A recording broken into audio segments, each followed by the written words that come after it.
Welcome to Three Titans and No Hunters, a Destiny 2 podcast, a show where we discuss tips, tricks, and tools to help all Guardians succeed and enjoy playing more. What makes us different? Well, we're not streamers or YouTubers. We just have a passion for Destiny and are dedicated to keep Guardians informed and up to date with all the latest Destiny 2 information, news, and opinions. We encourage your questions and feedback. You can contact us either by email, twotitansandahunter@hotmail.com, or on Twitter at twotitans_hunter. Now, on with the show. This week I am joined by two Titans, one with an electrifying personality, and the other is the Frozen Clan leader person. Yeah, him. Benevolent dictator. That'll do. Yes, benevolent dictator. Welcome, Panoramix18. How you doing? Hi, I'm doing all right. I appreciate you guys inviting me to join the podcast. Well, any reason to get rid of that hunter?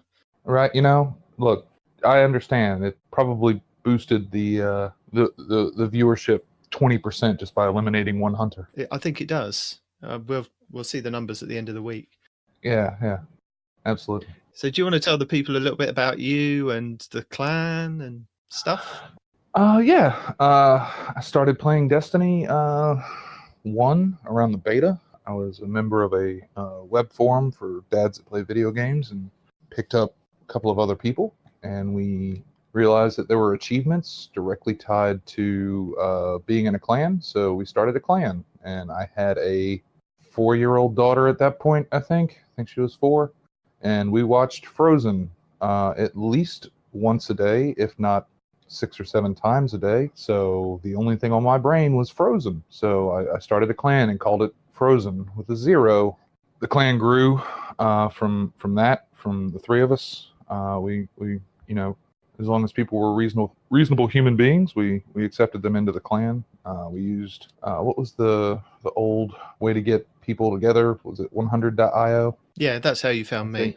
Yeah, that's how we found you, and that's how we found several of the other admins, and we've all just sort of stuck together because we enjoy playing together specifically, and Destiny is a great place to do that. Cool. So thank you for coming and joining us. We are going to rattle through loads of different things and just chime in when you feel the need to express an opinion, and we'll sit back and listen. Absolutely. On the top of our list of topics this week, we're going to be discussing hotfix 2.2.1. Yeah, that one. The one where they fixed what they broke.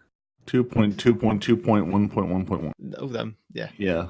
This is the one that fixed the enhancement core exploit, the Gambit Prime Sentry exploit, and the Wave Splitter trace rifle that was suddenly glitched into the game for PC and Xbox players. Can we just have a moment of silence for that beautiful glitch of picking up your pinnacle weapons 1,000 times? I was so jealous. I haven't done any of the pinnacle weapon stuff, and they're like, "Oh, if you have the pinnacle weapon and you don't have it unlocked on this character," I was like, "I don't have it unlocked on any character. Come on." Yeah, I was in here. I had the 21% delirium done. I picked up on the Titan, and I hadn't picked it up on the Warlock yet, or the Hunter. Because I'm thinking, let me get to 700 and pick it up when I hit 700. Because the other one I had was like 690 something, and then I'm sitting here playing. I think I was playing with you, blue screen, and somebody else, and then I see Nadim being like, "You need to do this right now." And I'm like, "Okay, what is this video he's putting in here?" So I pulled it up, and the guy's like, "You can just pick up this gun forever and break it down for 7 enhancement cores." And I'm like, "That sounds amazing." Yeah, I'm going to the tower. I'll be right back. And yeah, it's one of the few. Usually when I see a glitch or a thing where it's like, do these 45 steps and it'll get you this, and I'm like, yeah, I'm not doing all that. That's too much work for not enough payoff. Yeah. This, you just walk up to the Drifter, and I said, "Hi, Drifter. I like that gun a lot of times, so I'm not ashamed to say I took advantage of it because enhancement cores are hard to come by in this game." They really are. I'm so glad you did, because I was so gutted that I couldn't get on and do something like that. Right. It's been such an aggravation. I'm like, this is not so much a glitch as sort of a Black Friday moment of, hey, we're going to give you this thing that you can't have enough of. So I went from like 20 something enhancement cores to I think I have like 250 something now. And okay, I'm like, now I feel like if I don't have enough enhancement cores, I might be able to do something. I will say, Bungie did fix it very quickly. I don't know what the numbers are, because everyone you broke down, it was 7 enhancement cores, but they were real quick on the fix, because suddenly all of a sudden you could see the weapon. It was within 2 hours, I believe. Oh yeah, absolutely. I mean, I know I don't remember what time it was you sent it to me, but it was probably not even 10 minutes from that point on, where you could see the gun, and then when you clicked on it, nothing happened. It wouldn't pick up, and then it was a little frustrating, because then I finished. I was like, I don't know, 100 headshots away or something from getting the Oxygen SR3. So it's like, okay, now I've unlocked that, but of course it wasn't available during this stretch of, hey, you did this thing, and and until they put the patch out, none of the guns were able to be picked up, because you could pick them up 1,000 times. So yeah, and and it sort of lends like to the conspiracy theory of like, well, they don't let us do, or they let the bad glitches stay for right, like raid glitches, and you can't do XYZ because it glitches out every time or something. But you get one glitch that's beneficial to the players, and within hours it's gone. And I'm like, you guys know that it makes you look bad when you fix it that quickly, right? Like, and I understand it would theoretically break the balance of the game or whatever, but at the same time, it's the conspiracy theory portion of my brain is just like that they can fix that quickly, but like the disconnects you were getting parity right after that. Right, absolutely. Then it was like, yeah. I mean, the whole update, it was like, here's a bunch of baboons. Yeah, the space baboons showed up, and then the space rabbits. Yeah, it got to the point where, and I mean, that went for like a week. Yeah, it got to the point where I was trying to join you, and I just couldn't. Like, I basically couldn't fly into a destination. I don't remember what day it was, but I couldn't go to the tower. I couldn't join you on a location. We couldn't go to a strike or Gambit. Yeah, it's like I couldn't go to a location because it would load. I get a black screen, and then it would either be babooned or rabbited, like every time. So I don't know if it was my space punishment for picking up things, or if it was just because normally I don't have that many connection problems, but I couldn't do anything that day. Yeah, and it just and again, I realize that they're two different things, right? Like one's a connection issue, and the other one's a exploit, but again, conspiracy portion of my brain is just like, why can't you fix? Why can't I play with my friends? But the enhancement core thing, you can put like 30 people on immediately and get it fixed. Or I don't, what? Maybe it's just one dude, and he's like, oh yeah, no, I forgot that line of code. Thankfully, it wasn't something that was like 2 months for us to get those weapons back, right? Like they did. I will give them credit. They took care of the problem quickly, right? Like within, I mean, when did that last patch come out? Middle of last week. They had it fixed. So I mean, that's good. So this is the enhancement core exploit, if nobody's aware, that when the original patch or the update of 2.2.1 went live with the reset on Tuesday, it broke the game, and there were several things that went wrong with it, including an enhancement core exploit. So as Parody was saying, you could go to a vendor that had pinnacle weapon that you hadn't already acquired on another character. So say you've done the actual pinnacle weapon, you can actually reacquire it on your other two characters because it's a quest step that you pick up for each character. So in theory, you can leave it there, you can wait till the next jump of light, and then reacquire it, and it'll be higher next time you pick it up. So when we come to Season of the Opulence, if you haven't picked it up already, you could leave it there, and then that could be a weapon that you could pick up and hopefully boost your light that way. So people were going and reacquiring that weapon from whichever vendor it was. It didn't matter whether it was the Drifter or Zavala or Shax for their respective weapon, but you could just reacquire it over and over again, and as Parody was saying, dismantle it and get 7 enhancement cores each time you broke it down, and I think it was 3 weapon parts as well.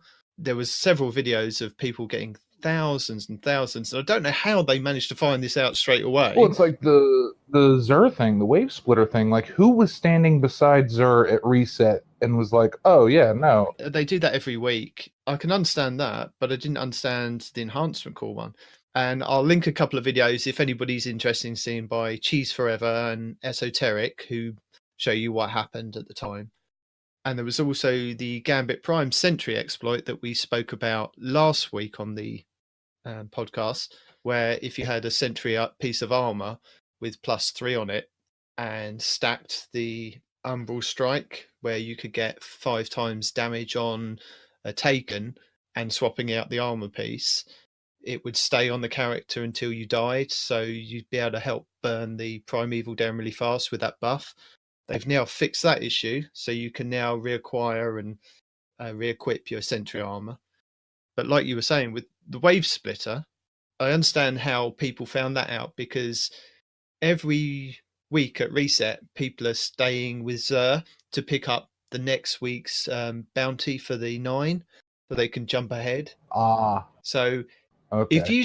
if you know where he is and you stay with him at reset, as when it ticks over, you can pick up the next week's bounty from him. Huh. And I'm guessing that somebody decided they wanted to go and pick up the engram, found that they got Wave Splitter, and then it was rife throughout the community of, if you're there, do this now, because it's something you can't then fly to the tower and do at reset. Okay. So it was through the Ingram. It wasn't like for sale. No, it was through the what engram? I can't remember what the engram faded Ingram that Xur sells. Yeah. So, okay, so it was clicking through the loophole and somebody. Yeah, okay, I got you.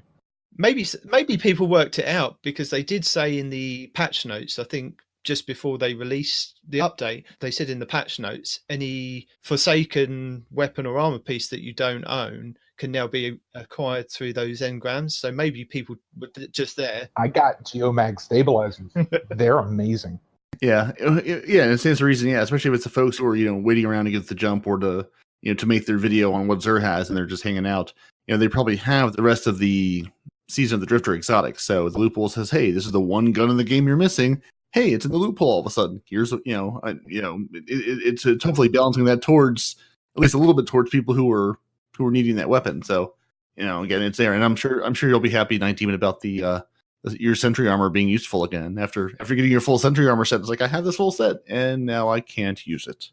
So I have a question, and to anybody listening, I play Destiny. I play a lot of Destiny. I don't read necessarily what I'm doing. Like I play for friendship and whatnot.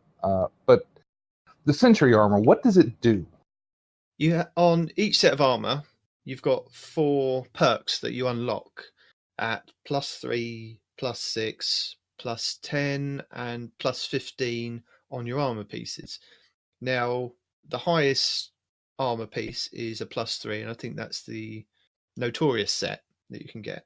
So on your basic set, it's only +1. Your tier 2 set, it's +2. So what was the glitch was? See, I assume it's something to do with the perks. Like the perks were stacking incorrectly, right? Is that right? So the +3 perk on the Sentry set was multi-kills grant a damage buff against Taken. So what people were doing was just equipping 1 armor piece to get the +3 Sentry, going around and getting the multi-kills, stacking that up, and then swapping out that armor piece. And that perk would then stay on them, if you see what I mean, because it was a buff to the set. It wasn't actually, for some reason in the code, it wasn't actually tied to that armor piece, that if you took it off, it would go away. So that's what they had to kind of patch. So regardless of whether you had a tier 3 set or a 3 tier 1 sets, as long as you swapped those pieces out and had that buff active, you could then burn that Primeval within seconds, because you had that buff. And there were teams of people doing that, and that's why it was suddenly turned off. But apparently it'd been noted on Reddit for quite some time, a couple of weeks before the video released last week, which I'll link in the show notes, showing what happened. So basically it was giving people the ability to burn the Primeval extraordinarily quickly. Yeah. Okay. All right. I get it. I appreciate them taking care of that, because that whole game type can be extremely frustrating. I'm just going to quickly go through the Wave Splitter. So if anybody on PC or Xbox didn't know, it's an exotic trace rifle, very similar to Prometheus Lens, similar to the Cold Heart.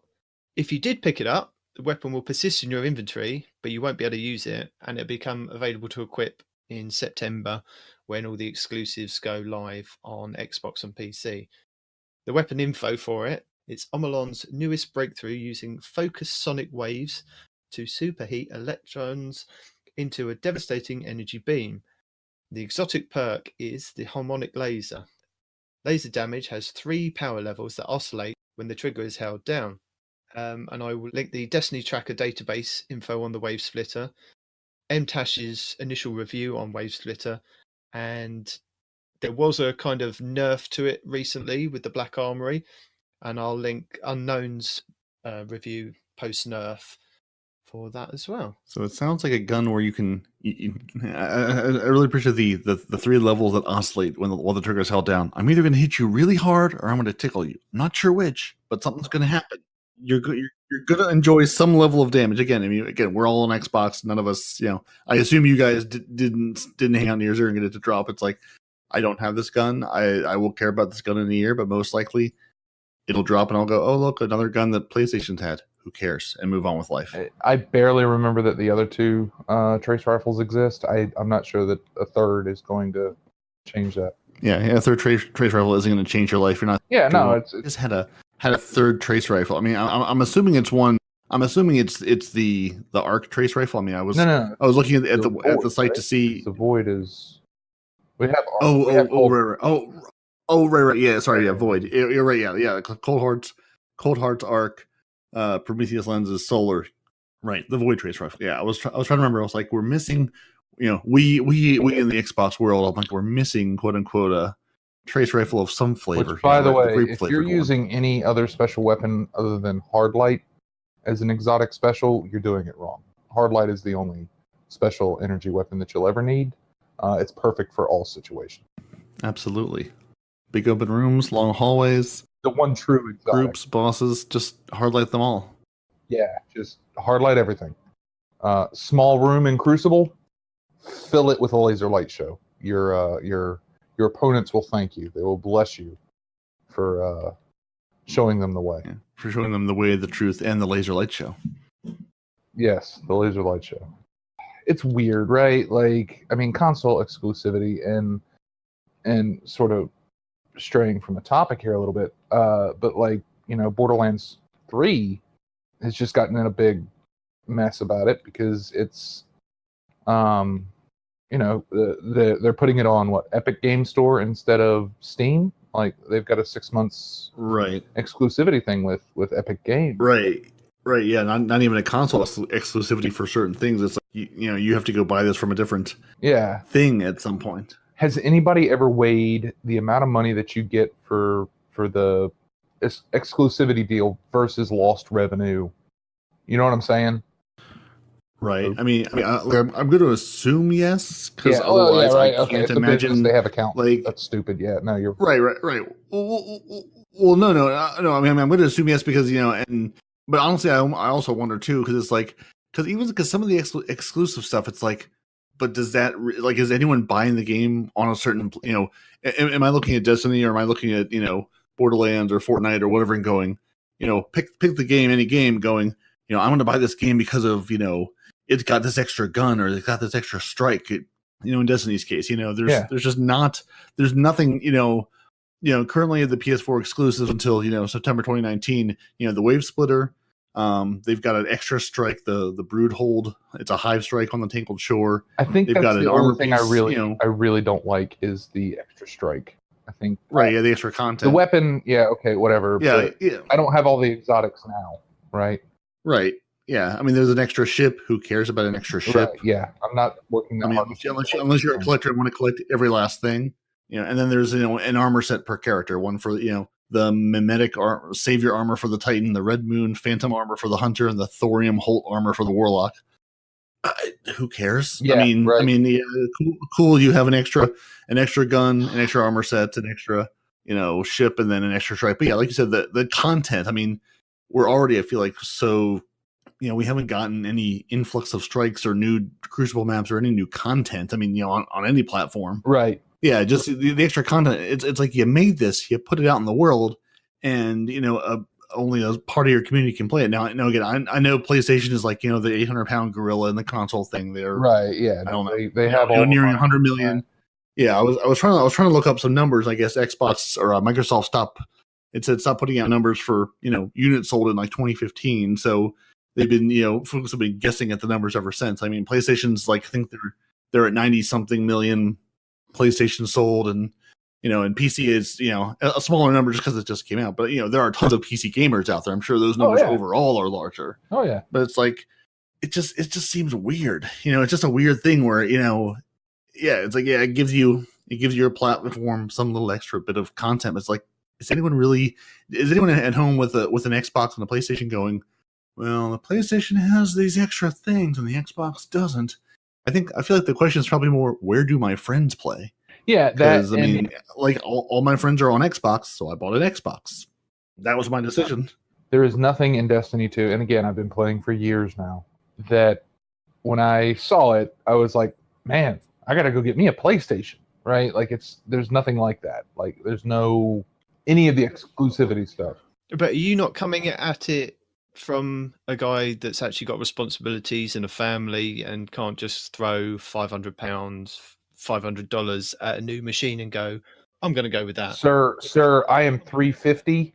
Don't fat shame me. But you know what I mean. Yeah, no, you haven't got the money to. I mean, there was a lot of people as soon as they heard Destiny was going to be an exclusive PlayStation deal thing, went out and got PlayStations and moved over there. And they've regretted it ever since. And you're not allowed to change your gamer tag ever. But you can for now. any reason. Oh, that's Until right. Yeah, today. Well, not today. Yeah. Right. Okay. Yeah, it's okay. So you have your PlayStation exclusive, gun and your armor sets. We've been able to change our gamer tags since like the dawn of time because computers just aren't that hard. That's one of those things where it's like, hey, we can finally do this. I sort of looked, like, scratched my head and read the news again. I'm going, did I miss something? Could you now like use special characters in your gamer tag? So you're telling me whatever gamer tag you picked when you were 8, that's what you've been playing with this whole time? Right. I'm going, maybe, I'd like to you maybe see the not article have this about be a thing anymore. And there was one on Kotaku about like they have the auto-generating names like Xbox does, right? Like because people want to change their gamer tag, they don't know what they want to choose. Yeah. And like some of the gamer tag, the screen names were just weird. Like they just put an adjective and a noun together and threw in some numbers. Like that's amazing. I'm pretty sure that's what the Xbox does too. Because what are their examples? Fluffy 383 poison or menacing 931 lunch. Or maybe, your buddy Rural Unit 275. Yeah, no, I may change my gamer tag. Yeah, I mean, Destiny 2's got those items, but then you can think back to Destiny 1 where they had Hawkmoon over on the PlayStation for that year. And then I think in the second year, we had to wait 2 years to get, wasn't it the sniper rifle that you could get? The Borealis? Yeah. Things like that. I mean, it went from, the deal to then going extreme, you can't have this for 2 years. And it's like, really? What? Why can't we have this? And Hawkmoon was amazing in that year 1. And then before it came over to Xbox, they decided to patch it. Because there's no triangle button on our controller. We couldn't figure out how to shoot it. There's no triangle or circle or square buttons. We weren't able to use the weapons. But there was a couple of, this debate has raged on on Reddit for quite some years, and nearly 100% of the community are unanimous in saying that the exclusivity is a bad thing and it hurts the game, the developers, and the players.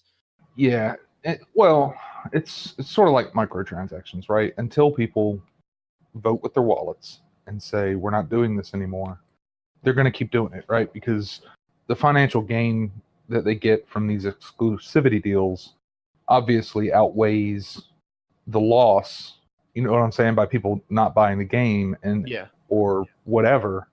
And until people are like, no, we're not buying your game until it's content for all, it's not going to change. And unless the community as a whole gets together and says, no, we're not doing this anymore, it's going to continue, right? And it's real tough. Like people on PlayStation are like, okay, I get a couple extra things, good for me. I feel real bad for you. But I'm still going to play this game, and until that's different, trying to unite the internet on any one thing outside of like puppies, kittens, and apparently the trash tag thing that's going around is real tough. See, I think Serotonin23 on Reddit said that you don't actually see the terms of the contract between Bungie, Activision, and Sony, and nor do we know how Bungie has allocated those funds. They've received for those exclusivities. That money could be used to fund features that all platforms have the benefit of. So it could be a good thing for all players in the end.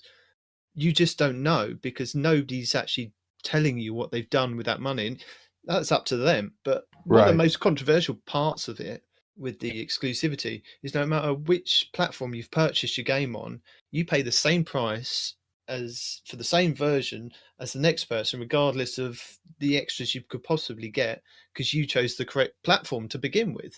And I think that's the main thing. It's not like an extra $5 on the PlayStation side.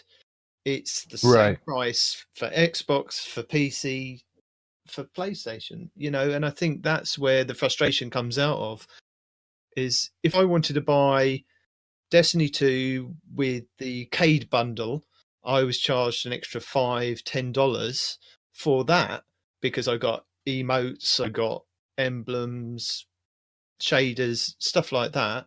But if I bought the regular version, it would have been $10-15 cheaper. Do you know what I mean? And it's not fair that everybody has to pay the same price for somebody else to get extra stuff on that other platform. I think that's where people are upset. Yeah. You could understand if it was a different we're not price. getting everything that's in the game for, the same amount of money, right? Like it's, like I said, I get it. The business wants to make money. It's there to make money. I get that. But at the same time, it'd be nice if we as a community come together and be like, no, we're not doing this. And I'm sure all it would take would be one or two games or DLCs where we're like, no, we're not buying this until you cut out the exclusivity nonsense. I mean, because microtransactions are sort of not fading necessarily, but I mean, that's now a big selling point for a lot of these games where it's like, oh, the DLC or whatever is going to be free and no microtransactions. As long as Bungie kind of keep it to, non-exclusivity going forward, I think the community as a whole are going to be happier. Do you think that they can do that? Do you think that the contract with PlayStation is null and void since they left Activision? It depends, that's my because question. A lot of people were saying the contract was with Activision and Sony rather than Bungie and Sony. It depends. Well, I think we'll see either at E3 or come September whether they go, we've still got a little bit of a deal with them for Destiny 2. Yeah, I absolutely think that's what's going to happen. I think that's probably why they're very quiet about it. If the contract did not exist with Bungie, I assure you there is a contract in place now because they don't want to let that go. You think so? Yeah. Oh, absolutely. The Jason Schreier thing where he was like, PlayStation has flat out said we want Destiny and all the Destiny things associated with PlayStation. We want Destiny and Sony to be synonymous. Right. Yeah. Yeah. PlayStation is, the best place to experience this content around whatever I'm trying to find the quote now. But yeah. Basically, yeah. I mean, Sony wants you to play with Sony, and in that article, which we'll link in the show notes, they're saying again, it's still a rumor. So take it with, whatever grains of salt you need to. Sony is reportedly the reason that Destiny 2 can't have character transfers or cross saves, which honestly was a thing I forgot about. Was you put however many hours into your characters from Destiny 1, they were supposed to come with you on this journey. That was the whole vision of Destiny, of it's a 10-year franchise. Your character will come with you across these games. And apparently Sony was the one who was like, no, we're not going to do that. And similar to the crossplay, again, I've got friends with PlayStations. I've got folks I know on console. I would love to play with them. Again, it's the same game in the same world. And Sony is apparently the ones who also said, no, we want PlayStation to play with PlayStation and not with anybody else, which... No, but we've just discussed it. It's not the same game. They've got extra strikes and guns and armor. Which the matchmaking will be like, I'm sorry, you can't matchmake into the strike. You have to watch your friend play. You see, at that point, you become the ghost for them. So you can watch them play and then do the ghost things, or you can become the gun for them. So when they hit the trigger, you also have to hit the trigger so the gun fires. It's very cooperative that way. Very much. I like it. So we'll link all those articles. There's one by Paul Tassi from Forbes detailing all the Forsaken PS4 exclusives, and a Screen Rant article on Destiny's 2 dumb console exclusives recently, and the PlayStation one that Parody was talking about. Yeah. Again, the exclusivity thing is just it's so annoying. And I understand, again, it's a financial thing, and they have to make money to make the games that we love playing. And I get it, but at the same time, it really is a kick in the gut to whoever's sort of outside looking in on that sort of thing. Well, let's hope they kind of do what they did with Call of Duty, where it's only a 6-month kind of exclusive deal, and then the other platform gets it. I think that's a little bit fairer, maybe even 3 months. Yeah, but Sony, I mean, get to experience this 3 months before everybody else, or 6 months before everybody else. I don't think it would be such a deal then, because people on Xbox haven't really kind of, got upset with PlayStation for stealing the Call of Duty exclusivity. It's kind of, well, we'll stay over here and play and just wait 6 months, and then it'll come over to us kind of thing. Yeah, because I think that's the whole thing anyway. That's why when a new game comes out, everybody has their bundle with their exclusive, shader or armor piece, armor ornament. That was the thing for a while, right? Like where you would go to GameStop to get the purple armor and go to Amazon to get the green. And... Right. Yeah. I mean, I think all this exclusivity is just it's a marketing tool to say, buy our game. When the game comes out, buy it here. And because again, 6 months on, a year on, no one's going, okay, PlayStation. I mean, maybe they are. I mean, really, you're not making a buying decision based on a couple of exclusive items, assuming you own both consoles. If you own both consoles, yeah, maybe you're looking at that going, okay, what's the absolute best experience I can have? But it's like a game like Destiny, you're going to go where the people are that since we still can't cross-play with anything. You're like, if my friends are on Xbox, I'm going to Xbox. My friends are on PlayStation, I'm going there. If they're on PC, I'm going there. You're going, it's just like any other social media thing. You're going to hang out where your friends are. You're not going to be like, I'm going to own a PlayStation and nobody else. No one else I know is on here. They're all playing a game on another platform. I think it's those day one. They want those. We sold 10 million trillion units of this game day one. Like that's the big bundle push. And after that, it's like, does anyone care? Because are those bundles even a thing after day one? I don't think they are. It's like if you don't buy it the first week, I can't go now and buy Call of Duty from GameStop and get whatever exclusive thing they were promising. I don't know, whatever the last game came out. Yeah. So should we move on let's move on. I think we've run exclusivity into the ground, and please, we've kicked that one into the ground. PC and PlayStation 4 players, we think you're beautiful people, and we're not. This is not a rant against you personally. We would one day like to play with you in crossplay. Yeah. So please write to Sony and say, Sony, you can do it. You did it for Fortnite. You can do it for Destiny 2. Yeah. You can make this happen. Did it for Rocket League, right? Like Rocket League and right. Yeah. And honestly, and that's why again, I don't want to keep going with this, but I think that's why it's more of a Sony issue than an Activision issue, because there's a bunch of other games that they've gone, no, we're not going to do this. Oh, look, people are happier when they can play together. Okay, I guess we will. I mean, Fortnite, the biggest freaking game in the world, where people who don't even understand about gaming are asking me, going, "What's this Fortnite thing I keep hearing about?" If it took them, I don't know, however many months to finally convince Sony that, hey, this is a really good idea to let people play with each other. That would be a good thing. Once that dam finally broke, maybe Sony will finally get the point that we'd like to play with people on your console. Maybe the gorilla, but it is a better experience for the player, right? Like they have all the they have all the consoles. Anyway, what's next on our list? This week at Bungie. This week at Bungie. The 12th for the 11th of April. Bungie say something funny happened on the way to Arc Week. They forgot about Arc Week. Wait, can we hold on? Can we talk about Arc Week for just a hot second? What? No, you did what now? You hyped up this Arc thing, like it's I thank you again for adjusting the subclasses.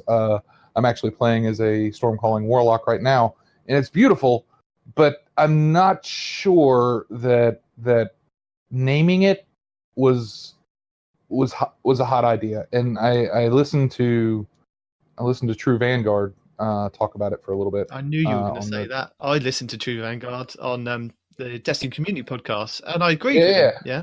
Yeah, no, and I totally get I get what he's saying, but I didn't listen to True Vanguard, so give us a brief thing. What did he say about it? He was like, it was on the Destiny Community podcast, and they had Mesa Sean and Tefty and Briar Rabbit and True Vanguard, or the people in there, and Tefty and Briar were like, they named this thing Arc Week, and they sort of hyped it up a lot. Outside of the patch, right? The patch was I don't even know if I'd call it significant. It seems to be for the Arc Strider and the Warlock. Now that I've played with it a little bit, pretty significant. I main a Titan, and they said they buffed one of the trees for the Arc, and I couldn't tell a difference, honestly. And again, I also play with, my children are running around screaming, and it can be difficult to focus on what exactly is going on. But with the other subclass, the bottom tree Warlock I was using today, and I absolutely noticed a significant difference in the length of time that the Storm Trance was active. I noticed doing more damage, the lightning chaining effect. I noticed all of that. That was a very obvious change. I couldn't tell you what they did to the Titan subclass. I think that's what True Vanguard was basically saying, wasn't it? That for a content creator, this week has been amazing because you've had the sandbox update, so you've had all these buffs and slight nerfs to certain things and tuning of different things, and then you've had the catalyst drop as well. So it's been like a candy shop for him to go in, play this, work this out, put out a video and go, look, this is what they've done. This is really good. But like you were saying, they've made everything Arc. So Strikes are Arc, the Reckoning's Arc. Well, do you think that's going to set a threshold for that? Like, because right now you're using these abilities when they're at their maximum, right? Like, this is the absolute best time to use this given ability, right? And next week, when it's not Arc Week, are you still going to notice that change? I think so. I think this week is the week that you kind of play around with those new subclasses. And I don't think there was an issue with it being called Arc Week because it fitted in with the whole Arc subclass being changed for every character. So it worked in that way. But I get why people were frustrated because it was hyped as this big event. We did have Mayhem. Mayhem's good, and testing out those supers in Mayhem was good fun. It feels like they named the patch. You know what I'm saying? Right. Or the update. Yeah. And I think that's just a little weird because it's not something they've done before. And I understand people's confusion about it because it's like, okay, cool, we're going to get all this new stuff. And, they listed out all these subtle changes, I guess, for this. And, usually when they name something, it's a big change. Like the Revelry's coming tomorrow. That's a named thing. And it's, they're redecorating the tower. They're bringing back Eva Levante. They're doing all this stuff. And that's a named event. So when they give you a named event, you expect something of that magnitude. I think that's where the issue lies, isn't it? Is that you expect something. I mean, temper the expectations of the community and said, oh, this event, and because it's something really miniature in kind of event standings, it's got a lot of people upset. And no, Parody was saying there's nothing really Arc about this week, and I thought you'd go to vendors and there'd be specific Arc bounties that you could pick up, and there were for Shax and Zavala. Yeah, but those are the normal ones, right? Like he's always got but I thought there'd be something more specific. Yeah, I really thought Eva Levante was going to be back with Arc bounties, And then I saw on Tuesday that, we were about ready to set out on a search party for Eva. Going. Where did Eva go? We're in the tower. We're like, a couple of us, quit the game. Went to orbit, came back, going, Eva's not here. Because we were thinking Eva would be here with some Arc Week goodies, some Arc bounties and things like that. And we're like, is she dating Zer now? Are they going to carpool? Is she show up on Friday? Like, we're like, I think there's a lot of confusion where this is a big named event. Now maybe we hype Arc Week in our brains more than maybe Bungie intended, but it seems like you put out some Arc changes, and that was kind of it. There were no specific. There was no reason to run Arc this week unless you wanted to try things out, especially as a Titan. Like I went into Mayhem, I didn't see any Arc. It was Blade Barrages and Nova Bombs and Nova Warps, and I saw the Blade Barrages, and it was Blade Barrage after Blade Barrage. Yeah, I mean Mayhem was Mayhem. There was Nova Bombs, there was Nova. A couple people were trying out the Nova Warp again, but it was mostly Nova Bombs and Blade Barrages. And a couple of Golden Gunners. I mean, that's really what it was. And as a Titan going to Mayhem, it's like, why even bother these days? Like, the most common Titans I saw were Sentinel shields. Just running around throwing the shield around, using the Doom Fangs, just chucking those shields. Because basically, you need something ranged. If you're not ranged, you're dead. But there was no Arc at all. Like, and I played. Well, I struggled to get through it on my Hunter because I was working on the Triumph to get 25 wins of each subclass. So I played I played 23 games that I won as an Arc subclass on the Hunter, and that took I don't know how many games, but I was like the only Arc person running around doing anything. I even had the Radon Flux on, trying to be. I tried all 3 Hunter trees. I'm like, none of these are that successful in Mayhem. Now, granted, that's probably not the best place to do that, but still, it's like this is not. For a week around this. Would you have preferred them to name it something else, or just say there's going to be an update to subclasses on this week? Would that have made a bit more sense for the community to understand? I think there was 2 options. If you're going to name it, that's fine, right? That's fine. It's again your game, your decision.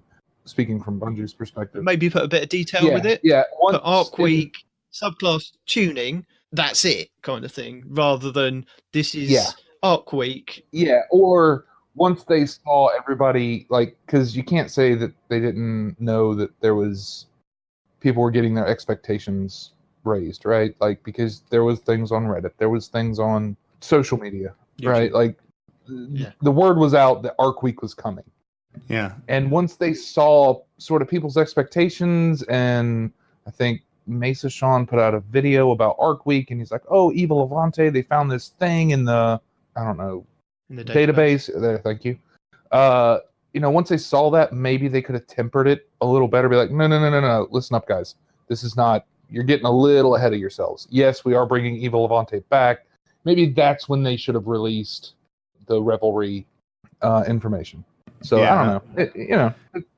Well, maybe the Revelry should have started a week earlier and said it's starting with Arc Week, where we've tuned the supers. Right, tune the supers, and then right, and then week 2, here comes the other stuff. Yeah, I mean, because it was really, I mean, we spent all last week talking about Arc, Arc weapons and Arc builds, and I can't, my entire YouTube subscription list was all here's the best Arc things to use, and I honestly wonder if if you were to get sort of all those folks in a room and go, okay, you spent however many hours putting together these videos and talking about this Arc stuff, do you sort of I mean not regret it, but it's like, do you sort of regret you could have maybe worked on something else that was more interesting to you? Because we're all like, here's all the Arc things to do, here's our Arc recommendations, and it was just like, why?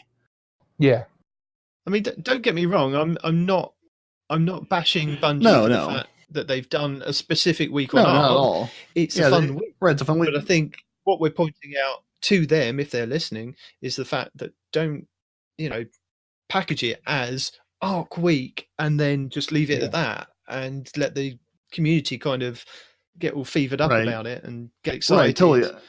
And think it's something that it actually isn't. Which, I mean, as a developer, I can understand them wanting people to be excited about it, right? Like that's what you want. You want people excited for your game. But there's going to be a point where they're like, oh, you guys are getting way too excited about this. Like, look, I manage people for a living. They pay me to do it.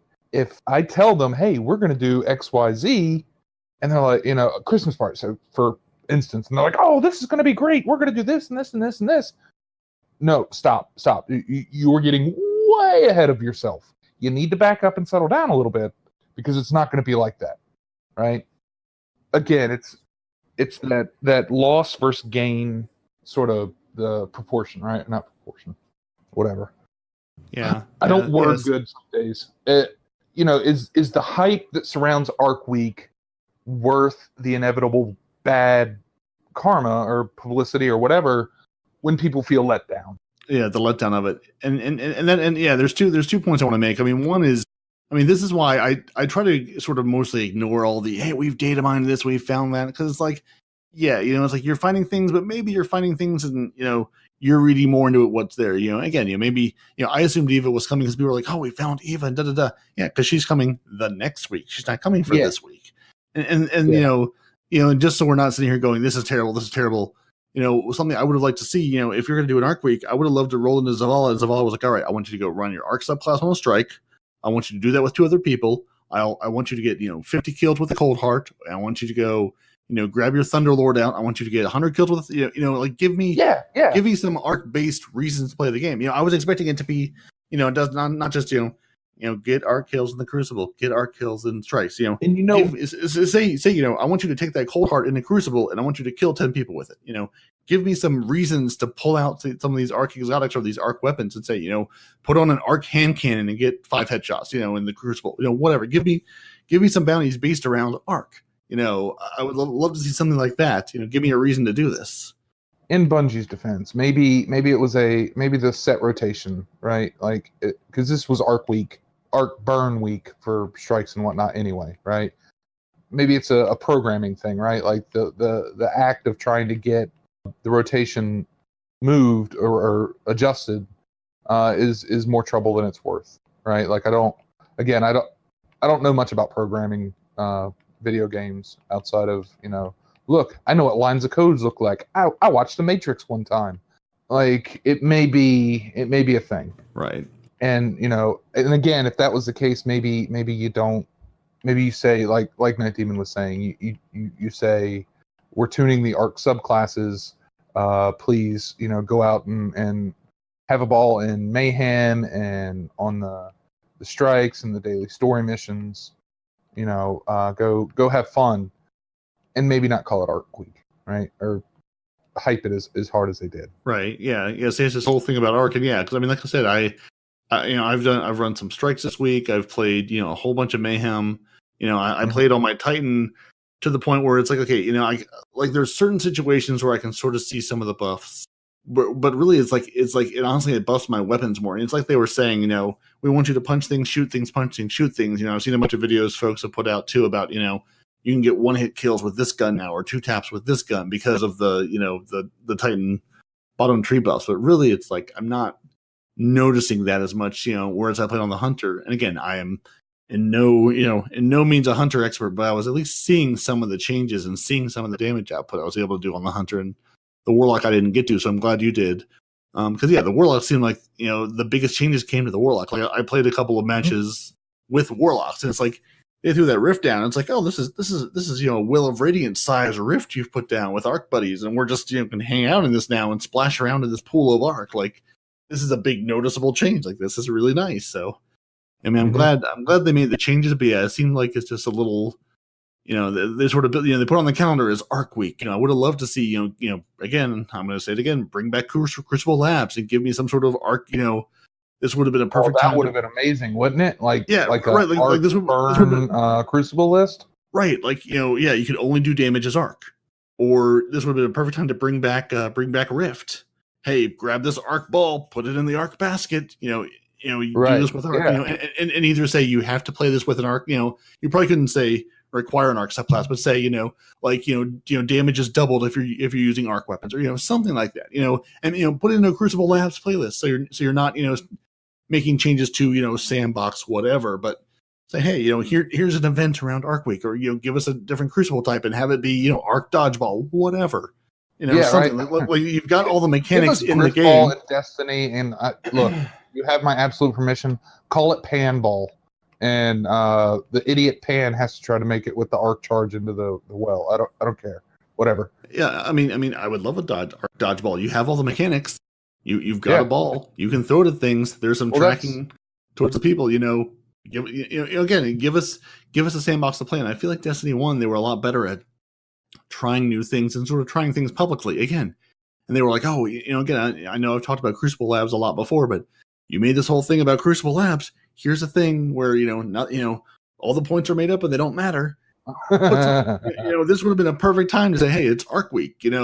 Here's a crazy Arc thing where we're going to say, yeah, like all of your Arc stuff is buffed in this particular playlist, in this little sandbox over here. Go enjoy it. In a PvP experience, if you're running the Gambit Prime, have the Drifter be like, hey, if you're running Arc this week, buff it in some way. Give people a reason to play with the Arc stuff. Because again, that was sort of what I was expecting, was an Arc burn in every playlist. And maybe I got my expectations set the wrong. That's the thing, right? Like I've been known to do that in the past. I have children. I know what it's like to set expectations entirely too high. So yeah, maybe we went a little overboard, and Bungie was not inclined to correct our thinking, right? Because again, from a business standpoint, having people talk about your game is not a bad thing. Right. And we all logged on Tuesday looking for Eva Levante or whatever. We didn't find her. Yeah, sort of looking for Arc. Yeah, we were looking for Arc. If I had logged on, other than the patch changes, and honestly, again, with playing as a Titan main, I didn't notice a huge difference. Especially if I was running one of the other two trees, I would have noticed zero difference. If I just logged on, I would have been like, this is a normal week. There's nothing in the game to make any indications that, hey, maybe I should try out some Arc subclasses, or maybe I should run an Arc something. It's just, just nothing there. So so I think we've beaten Arc Week to death now. Yeah, no. Okay, sorry. My apologies. No, not your fault at all. I'm just looking through the thing. What was next on your list? How can we derail you further, sir? We're going to talk about DOS games that are coming back that everybody should get on. There's an 8-bit version of Destiny that's been making the rounds, and let me tell you. So we're going to put some links in the show notes to, again, a couple of builds. I guess there is an issue after 2.2.1 and 2.2.1.1. So maybe I assume this one will be 2.2.1.1.1. They're going to put out at some point to fix, I guess, the Arc Strider supers are having higher than intended damage against bosses when mixing certain perks. So basically, Arc Staff Hunters are able to basically one round kill the Gambit bosses. So we'll put some links in the show notes. So Ninja Pups has some videos on various trees for the Arc Strider. Yeah, so if your Arc Strider's out there doing insane amounts of damage, the fix is coming, but it'll be all interesting to see how long this fix stays live in the game as Arc Striders being the kings of the castles until they put those patches in. And I know, like we said, it makes your spin foil hat go, this is a little, this thing they were able to fix. Again, the weapon thing, I figured, again, it goes back to their explanation of, there's server side changes and there's client side changes. The vendors giving out 1,000 weapons, that seems like a flip, switch you could flip somewhere on the server pretty quickly. The Arc thing seems like, that's in the game. That's a combination of, the client you pushed out to all of us. So I'll be curious to see when that gets fixed. Yeah. Spin foil hat is anything that's beneficial to players or anything like that is turned off or taken away or fixed immediately. And anything it's detrimental or could be perceived as detrimental can take a significant amount of time to try and get cleared up. And it's one of those things where it's like, okay, but so the next thing in the 12 that I'm just going to touch on briefly is GuardianCon 2019. It's in Florida. If you're in Florida, maybe you're going. If you're a content creator, you're probably going. So do you want to take us through what GuardianCon is, Night Demon, since you've come back after screaming at your children and they're all crying in corners or locked in closets or whatever you people do? Yeah. Okay. So once a year, Guardians invade Florida to attend a legendary event. Bungie say that they are sending an away team from Seattle to Orlando, and they're cooking up some fun ideas for what you can get your hands on if you join us. So last year, it was an absolute blast to meet so many Guardians from the Destiny community and host the Gambit Invitational. Whether it's witnessing clan members meeting for the first time, watching 1v1s, Crucible tournaments, or just making new friends in the Gambit line, these memories will live for ages to come. So they're excited for July to come around again, and they hope to see us there. This is our strong recommendation to get tickets now, and we'll unpack exactly what we have planned for our booth in the weeks to come. Bungie developers will be on site to shake your hand and thank you for being a Guardian. Destiny will be playable, there will be loot, and they're working on a few fun surprises for the show, and they'll tell us more about them soon. So if you don't know what GuardianCon is, it started up as a fan meetup for Destiny streamers King Gathalion and Professor Broman in August of 2015. And I believe it started in just a pub down in Florida, and it grew to encompass numerous Destiny content creators. The result was the fans dubbed DestinyCon. A year later in 2016, Destiny Community Con took the place again in Tampa, Florida, as a proper convention, with proceeds going to St. Jude's Children's Research Hospital, where the Destiny community raised over $544,000. After Destiny Community Con ended, the event was rebranded as GuardianCon. So in 2017, they passed $1 million at the raise for St. Jude. How many pounds is that? In total, it was 1.5 million. I figured. As per the event itself, took place in Florida's State Fairground Expo Hall in Tampa, Florida, with attendees of the likes of Dr. Lupo, Triple Rec, She-Snap, Bern Burks, My Name is Bife, and more. GuardianCon 2018 had one goal: to raise enough money to run St. Jude's Hospital for one day. When the event had been announced, that total was $2.4 million, and by the end of the event, they raised $2.8 million. They raised lots of money for sick kids, is what it boils down to. It's a very important thing to do if you can get there. Or watch Twitch for the it's good fun. Like week previous and following GuardianCon. There are pretty much anybody that streams Destiny is trying to get money for St. Jude's. Yeah, I know. Last year I think they did each streamer gets an hour. With I don't remember how many. I don't remember if it was a day or multiple days. Where everyone's streaming for an hour, and all the money raised in that hour goes towards St. Jude as a big bucket of money. So last year it was 2.174 million pounds sterling. So hopefully this year it'll be even more than that. Thanks for that. So this year it's going to be on July 5th and 6th in Orlando, Florida, and the tickets are as follows. So a weekend pass is $80. A Friday pass is $50, and a Saturday pass is $50.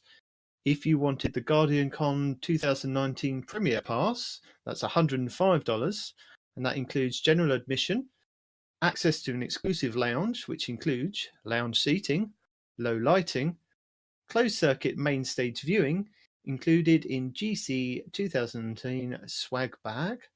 I'm glad there will be seats in the lounge. Right, yeah. It seems like the best perk. You will get to sit down. Everyone else must stand, but you get to sit. What did you say about? Did you say low lighting? It's just low lighting is one of the that's a perk? What does the outside look like? I've no idea. We've got you on the surface of the sun. You pay us $105, you can go over there and sit comfortably in the dark. It's Florida in July. It's the surface of the sun, like you said. The low lighting and the seating are perks in and of themselves. The rest of this stuff you can ignore. You can either be out in the desert or you can not be out in the desert. Pay the $105 and not be in the desert. Seems like a good deal.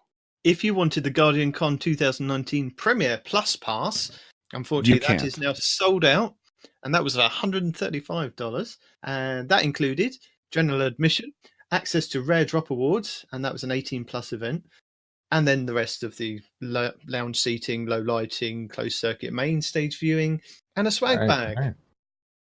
But you can't buy those because they're all sold out, so you can't have nice things. We will link the GuardianCon website, the St. Jude's Research Hospital website, King Gathalion's Twitch, and Professor Broman's Twitch channels. So, running the Gauntlet. This is another charity event that Bungie are raising money for. It's their 6th anniversary of the Gauntlet tabletop fundraiser.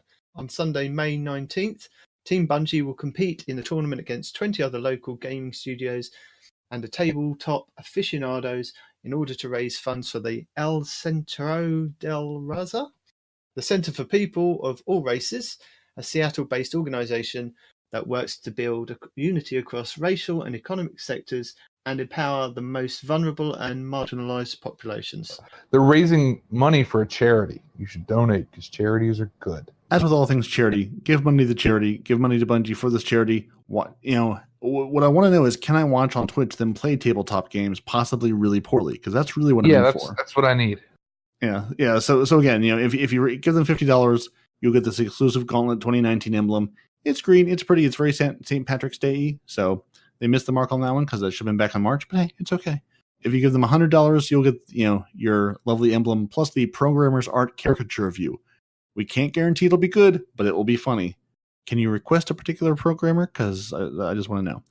An email will be sent to donors at the end of the event. No later than Wednesday, May 29th. Continuing deadline for photo submissions. No photos will be accepted after the deadline has passed for your lovely programmer art caricature. The $250 range, all prices above, plus a 1-hour gameplay session with Bungie employees. Again, you'll get an email about that if you give them $250. They won't reveal their secrets or talk about unannounced content, but we can talk about the making of the game, day-to-day work, what a career path getting into games looks like, or what we feel the best classes, or even debate your favorite snacks. Parody.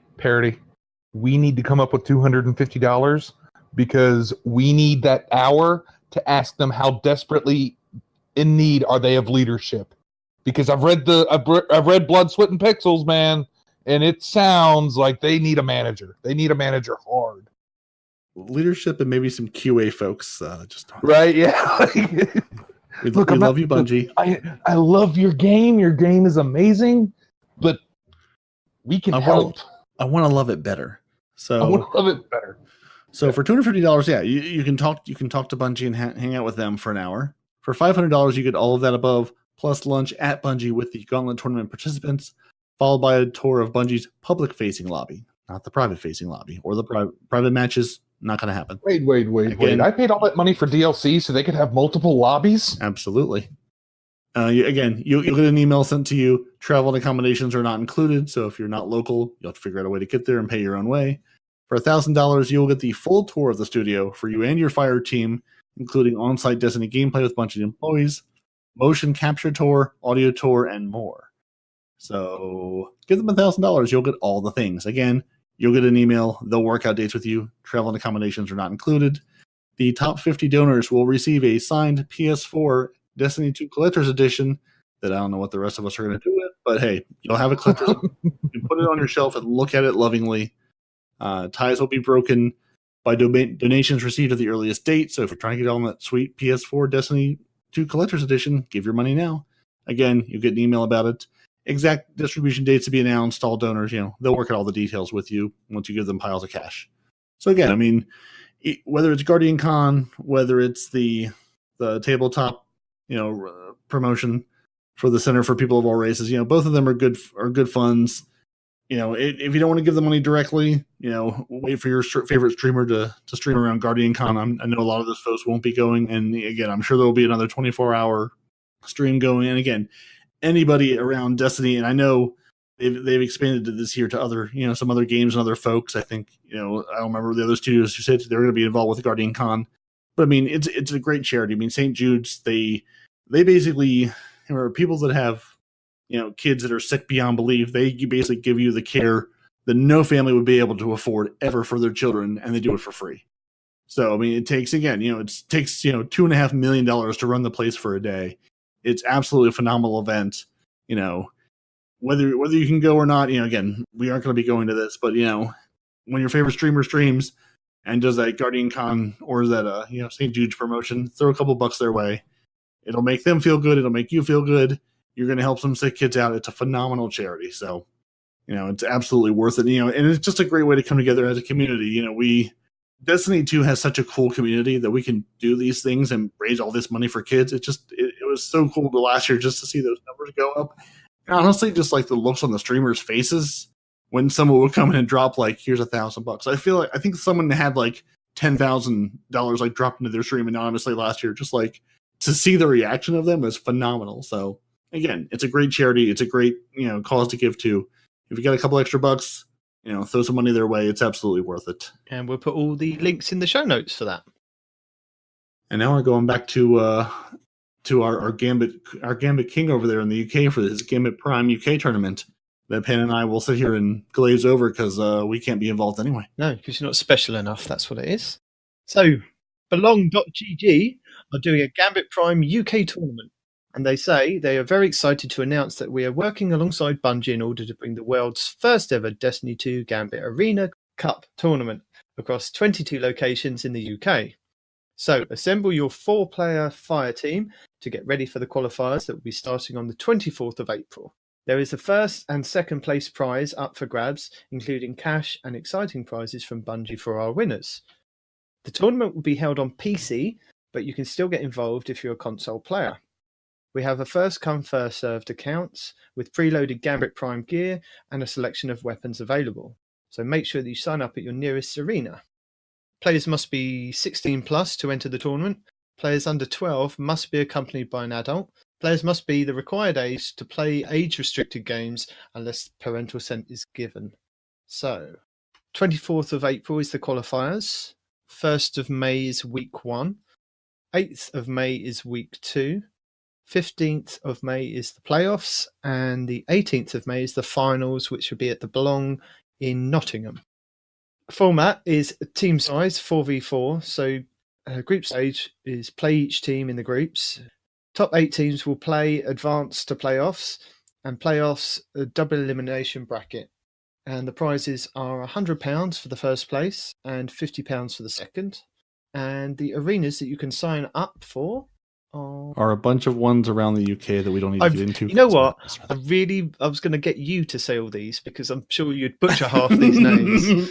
I'm sure you'd butcher half these names as well. Arenas: Bradford, Gateshead, Hull, Manchester, Teesside, York, Preston, Colchester. Good luck. Milton Keynes. Yep, we're going to go with that. Norwich, Milton not Keynes. to be confused with Southwich.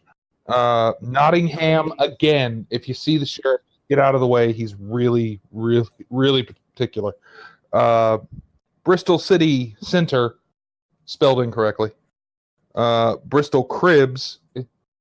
I guess if the children have parental consent, they can get out of the crib and smash on the keyboard for a while. If you've gone to Bristol Crabs, you've made a wrong turn. You need to make a left. Yeah. Okay, so the arenas are Bradford, Gateshead, Hull, Manchester, Teesside, York, Preston, Colchester, Milton Keynes, Norwich, Nottingham, Bristol City Centre, Bristol Cribs, Kingston, London, Wardour Street, Plymouth, Portsmouth, London, West Thurrock. Scotland, you have Glasgow. Wales, you have Cardiff. And Northern Ireland, you have Craigavon. I assume all these places are about 4 minutes apart. Yeah. And actually exist. Stop making up words. All words are made up. Good point. I will link the tournament in the show notes. Would one of you like to take the Cade 6 comic? Cade 6 comic. Today we are happy to announce that Cade 6's Part 1 is available at the comics.bungie.net portal for all. Here's a summary of the story captured in its pages. Just go read the comic. You're not getting the summary. Sorry. We will link that in the show notes if you want to get that. No, look. Just go read the comic. It'll take you 20 minutes. Yeah, no. Do you think they're regretting killing off Cade? Do you think that's why they released the comics? I don't know. They confused Nathan Fillion, didn't they, when he, got somebody else to read his lines and then kill him off? Yeah. Well, I thought that was actually really interesting when there were people in the community that recognized not only that it was not Nathan Fillion, but that it was Nolan North reading the lines. I was like, that's more attention to detail than I have ever given any video game I've ever played. I think with certain phrases he was able to capture Nathan Fillion, but then when he was reading long sentences, you could tell it was somebody else. Oh yeah, we're just approaching the Nolan North, universe.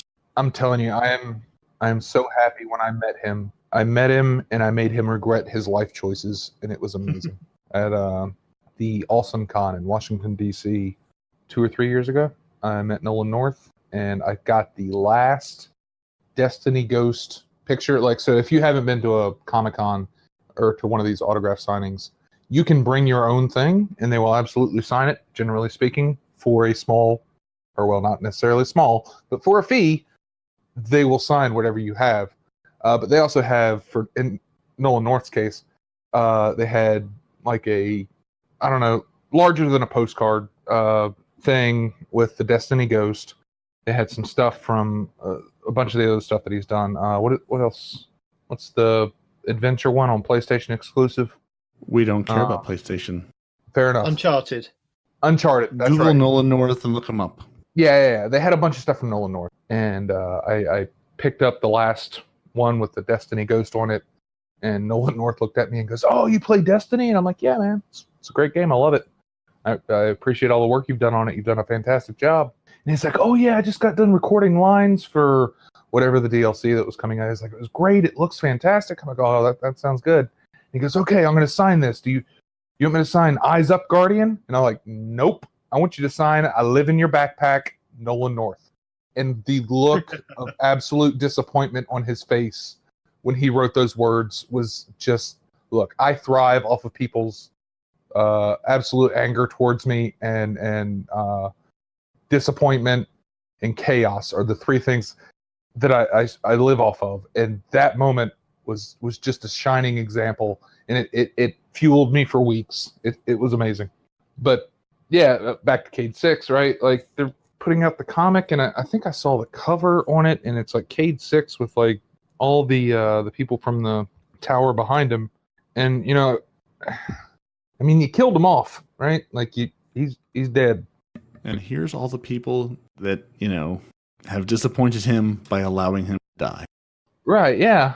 It's, So if you do pre-order the comic, you will get a Heroes of the Light emblem code, which is orange and blue. Looks pretty cool. And we'll link that all in the show notes. Yep. So finishing off this week at Bungie, there are things that we covered last week that they fixed this week, like the infusion for the bow. They just go over that again, basically. But if you're having any experiencing troubles, then there is a help forum that you can go to, and we'll link that in the show notes. Sounds great. We're going to go on to the Revelry stuff now. Ooh, the Revelry. So this is the event that is coming on April 16th and lasting through the weekly reset to May 7th, 2019. So the Revelry is almost in bloom. Eva Levante will return with a freshly decorated tower to celebrate the coming of spring and break a few rules in the process. We found her. She's not dating Zer. Everybody put the search parties away. All Guardians in Destiny 2 are invited to visit the Verdant Forrest and cause some mayhem during the event. If you're in the mood to throw more grenades, punch more enemies, or wield your class ability more than usual, Eva will be offering the Revelers Tonic to reduce the cooldowns for each. There will be some awesome new rewards to earn, including the exotic linear fusion rifle, Arbalest. Exotic fusion rifle? Was that what I heard? Yes. Indeed. Also, anybody listening, if you're using an exotic fusion rifle that is not Telesto, once again, I apologize, but you're doing it wrong. Telesto is as I say, the besto. I'm not sure what this Arbalest thing will do. I promise you it won't be a Telesto, because there's only one. I'm not saying don't play the content. I'm just saying don't get your expectations too high, because we've seen what happens when we do that.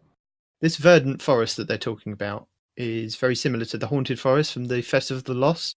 Mm-hmm. And it's going to be in bloom, apparently, this season. And there's going to be new twists to fight through. The objective is to clear as many rooms as possible.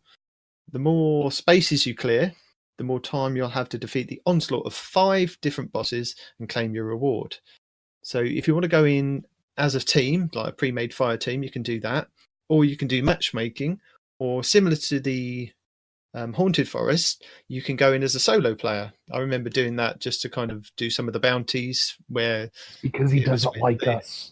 No, because it was like with the Fighting Lion and you had to get so many kills, and going within matchmaking or a fire team, everybody was trying to do the same thing, so it was easier to go in solo. But they say no, it's going to be dangerous, and the choice is yours if you want to do it that way. So I'm not 100% sure how these Revelers tonics are going to work, but by the sounds of it is that you're going to fill up these tonics to then get the different buffs for the melee, the grenades, or your class ability. But then we're going to have to collect other items to then turn in for extra stuff. I'm not 100% sure on it. I like that they're reusing the haunted forest, right? Like or well, I mean, it's not the haunted forest. It's what do we call it? Infinite forest, infinity forest. It's greener now. It's the greenest forest. Now. Yeah, we've increased the lighting. We've thrown around more science things. It's amazing. You know, I'm glad that we're reusing it because the haunted forest was a lot of fun. You had Chad the knight chasing you around, you know, and eventually you'd get those perks unlocked where like you could go like jump off of Chad's head and you were fine because you didn't take damage while you were in the air. I am interested to see, and again, this will be, you know, somebody that has more time and dedication than me. If you put on the mask from the haunted forest, does it affect the new forest? You know what I'm saying? That's a good call. Yeah, I will try that for you. Yeah. For science. You know, yes. For science. I will tell my wife it's for science that I need to play this game 5 hours straight every night for the next 2 weeks. I need to check every character with every subclass with every mask. Yes. Strap in. It's going to be a thing. Yeah, no, I'm happy to see them like sort of reusing the forest because I think it was underutilized, particularly in Curse of Osiris. But even just using it for the haunted forest, it seems that there could have been more, right? Yeah, and I think this is come out of what the feedback was from the haunted forest, wasn't it? People were saying, why couldn't this stay in? Why couldn't it stay longer? You know, there were people that were pushing themselves to do like more than 15 levels. I was about to say it was 15 last time, right? And they said it was 5 bosses this time. I wonder if that translates to we only have 5 levels, or if that's going to be like 1 boss every 3 waves or three runs. Yeah, I don't know. It'll be interesting. Yeah. The question is, how many Titan walls can you throw up, and why would you even do that? I mean, I think this time it sounds like they're going to adjust like the timing of it so that you can get more time back and get further and further through the forest, which is what people wanted. They wanted that kind of horde-based mode where you could go as further and further with each run, and each perk, you know, made you go further. Because I saw a couple of videos, you know, they would wait and get all their supers and then go in, chain the supers to get to the boss, then destroy the boss, wait, because you could wait for because the timer stopped, didn't it? In between round. So you could wait for your supers again. And I suppose with these new buffs, it's going to improve it even more. And I believe the buff for the melee, the grenade, and the class ability are 30 minutes each time that you kind of pop it. So it's a bit like the buff that you got with the Iron Banner. Right. Do you think I wonder if they'll be stackable. You know what I'm saying? Like, can you take all 3 at once? Probably not. Based on what they're saying, I'm going to guess you're going to have to pick one. But yeah, maybe. Again, that's something we'll try for science. Or it would be nice if it was a fire team wide, right? Like one person do grenade, one person do melee, one person do whatever the other. That's something you could kind of work out in your fire team, isn't it? Yeah. So, abilities and orbs. The Revelry is a chance for every Guardian to break the rules for about how light is wielded as a weapon. When you first visit the tower, either Levante will grant you a Reveler's tonic. So it says, fill your tonic with a Reveler's essence by killing bosses in the Verdant Forest or completing other activities. You'll get 3 different tonics, which will reduce the cooldowns of a grenade, melee, or your class ability. Choose which buff you prefer and let the sparks fly. Also, the more pieces of inaugural Revelry or vernal growth armor that you equip, the more potent the tonic will be. The powerful effects apply to every so they're activity. Doing sort of like the thing is now with the Gambit Prime armor. Yeah. And they say the powerful effects applies to every activity in the game except private matches. So basically here there's going to be a warning. Revelers can even be more dangerous in the Crucible. This has been picked up on a Reddit post, and Cosmo has addressed it, that yes, it's going to be across all activities apart from private matches, including competitive. So just be careful going in competitive towards the end of this week and next week. If you haven't got this gear and you haven't got the buffs, other people will be running this to get an advantage. Cosmo does say that he's brought it to the attention of the developers and thanked people for the feedback, but it is something that, you know, we've brought it to their attention and they have blatantly ignored they it. realise they shouldn't have done it in competitive. Yeah, in quick play I can understand, you know, not everybody's going to kind of have that buff, but in competitive you can see that people are going to grind this out for the first couple of hours, and then go do their Luna Howl quest. Yeah. I mean, I'm planning to kind of jump straight into competitive at the beginning of the week and knock out my 3 competitive matches and then get out of there until I've got some armor or, you know, the Reveler's Tonic going. Yeah. Run screaming in the other direction because you see... Because I'm a chicken and I want to keep my points. And see, when you look up at the sky in this next week, that's not going to be, you know, cherry blossoms falling or even a late snowstorm. That's going to be the salt falling down on you into the tower from the game of all the angry posts frothing at the mouth going, why is this a thing? Well, because he put it in the game. Bungie put it in the game, deal with it. You know, grind out the armor. But honestly, I'm looking at this and I was looking at all the, you know, the new gear and the new stuff from the Revelry. I really want to be a space deer because the Titan armor in this game is just, it makes me sad that I can't. All the Titan armor, it's like, you're a guy. We're going to give you things. It's like, really, I just want to go back to being a samurai from the Iron Banner. I was about to say, I really enjoyed the pink and purple samurai Iron Banner armor. I don't know why the armor now is so lackluster. You know, we went from year 1 with like what I think you and I were talking about it the other day, like the Warlock arms. I deleted a pair of Warlock arms that I could have infused and that would have been fine because they looked exactly similar or exactly the same as another pair of arms that were, you know, I think it was like the Prodigal arms and the Scatterhorn or something. Really, like I mean, that's my problem with the Warlock right now. I have like that are white thumbnails. It's a thumbnail of arms that are white gauntlets. I honestly couldn't tell you which pair is which. I really wish I had some idea because I've almost done the same thing where I've almost deleted or, you know, put on the wrong set of armors because I'm like, oh, I thought you were this other set, but the thumbnails look the same. I would love. Here's my feature request, Bungie. If I put a shader on something, can we change the picture of the little thumbnail, or at least give me a little icon, give me some differentiation, or at least give me different color, different looking, you know, thumbnails. I mean, to say nothing of half the gear looking the same. But I honestly, I mean, I'm happy for the Revelry event. I want to be a space deer because the big antlers on the Titan look like fun. I can't tell. Honestly, I can't tell what are those armor. Is that armor, or is that like a? I'm guessing it's ornaments for the armor because they have it on like the new Revelry gear. So I'm looking at the little video they have linked to at the top of the Revelry. Yeah, they have it linked to the top of the Revelry, just their little still photo before you hit play on the video, and you know you've got your Titan in his green, soon to be Dusk and Dawn colored Revelry armor with his big, you know, antlers. You've got the Warlock, which I'm guessing are wings, sort of like the red wings out of the helmet. And the Hunter, I'm honestly, like, it looks like more wings. I honestly don't. Wings or leaves or something. I saw it and I was like, why does it have leaves? I'm looking at this and I'm like, okay, I get the other two. The third, like, I thought maybe they were elf ears at first, but I'm like, no, they're too long. Hang on a second. Elf ears, so I'll just read through this bit and then we can get up to the bit you were talking about. So, the Reveler's Tonic is not the only way that you can increase your output of space magic during the event. Everywhere in the game, orbs have the chance of being generated by precision kills. The best place to create tons of orbs will be in the Verdant Forest, as that's where they'll drop the most. And they say the rewards for this, Revelry will feature new inaugural Revelry armor set. You can earn pieces of this set by defeating bosses in the Verdant Forest. The more bosses you defeat, the greater your chances of receiving the drop. So EVA will also have 5 weekly bounties that award inaugural Revelry armor as a powerful drop. Each piece of the set you equip will boost the effects of your Reveler's Tonic.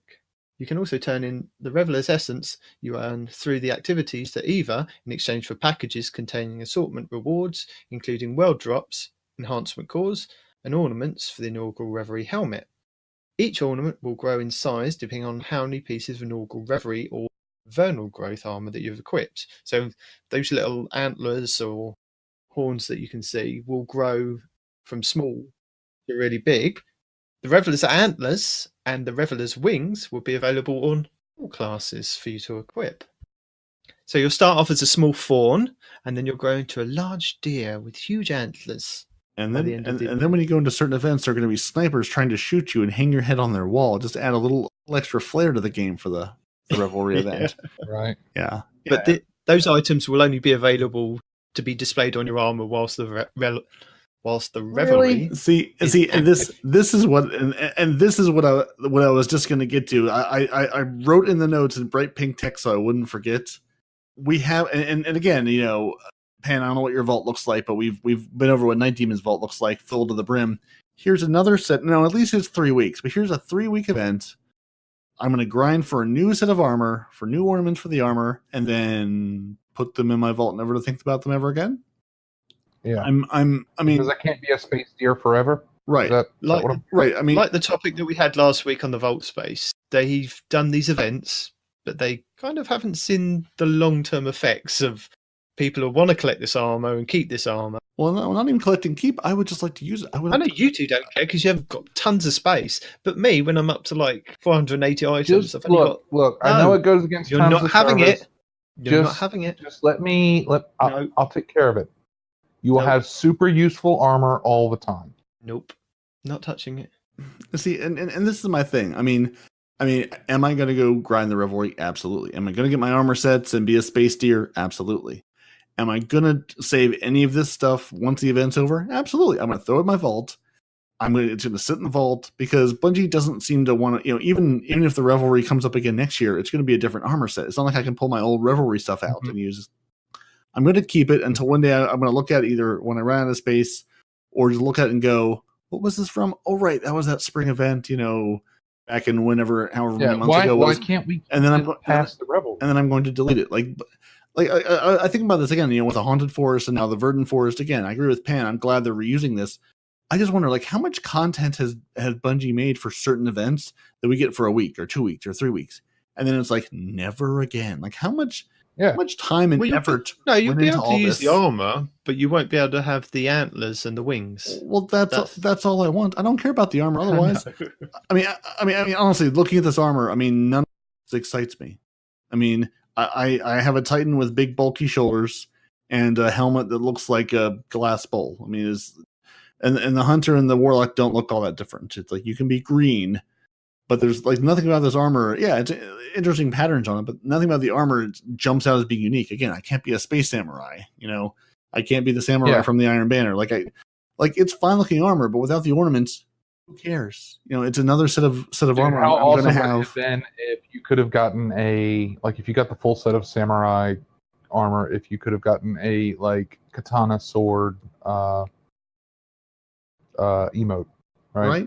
Exactly. Yeah, emote, or just I want to run around with a giant katana sword back at all times, or on my belt, like you know, not even a real one made out of light, the color of your subclass. Totally, like just an emote one, and, you know, just a decorative one. Doesn't have to do anything. Just I want to look cool, you know. Well, cool. I don't know. Goofy. I'm absolutely on board for. Absolutely. I mean, you know, I pulled up the Revelry thing, and I was like, okay, this. I saw this, and I'm like, my instant thought. I think I texted you. I was like, I want to be a space deer. That was my initial thought. I want to be a space deer and run around as a space deer. Arbalest, yeah, fine. Okay, I could have a ladybug ghost, or I could have a little bunny rabbit ghost, or I could have a ship that looks like a bug, and I could have a golf emoji or an emote that I hit a swing and then smash it. Yeah, fine, whatever. But I mean, honestly, scrolling down, looking at just the vernal growth armor without the ornament, it's like it looks like all the other armor I have. There's nothing about this that maybe it'll look better with the Dawn and Dusk applied to it, but it just nothing jumps out at me as like this armor is that good. And again, without the perks, without the ornaments, who cares once the event is over? Bungie keeps giving us this cool stuff that obviously time and effort and thought have gone into, and it's like, okay, you can have it for a couple of weeks and then never again. This Reveler's essence that you've now got that can buff your melee, your grenade class ability is going to be quite good in Nightfalls, even the raid. So people hopefully going to use that to their advantage to do things like, I mean, even Gambit Prime, I guess that's going to be available, but it's going to be more worthwhile to wear this Revelry armor than it is going to be Gambit Prime armor, is it? The swings and roundabouts with things like that. I'm sorry, what was that? Swings and roundabouts? Swings and roundabouts. That's the most British thing I've heard you say in like 6 months. Moving on with the Revelry event. They say you're going to get double drops. So similar to recent events. Edge transits for everyone. It'll be great. Bright engram drops will be doubled. Players at max level, depending on what content they have access to, will receive both Bright engrams and the Revelry engram every time they level up. There will also be a knockout system for the list of Revelry engrams, so preventing you from receiving duplicates until you've earned all the items. So is this knockout system... Now stop me if you've heard this.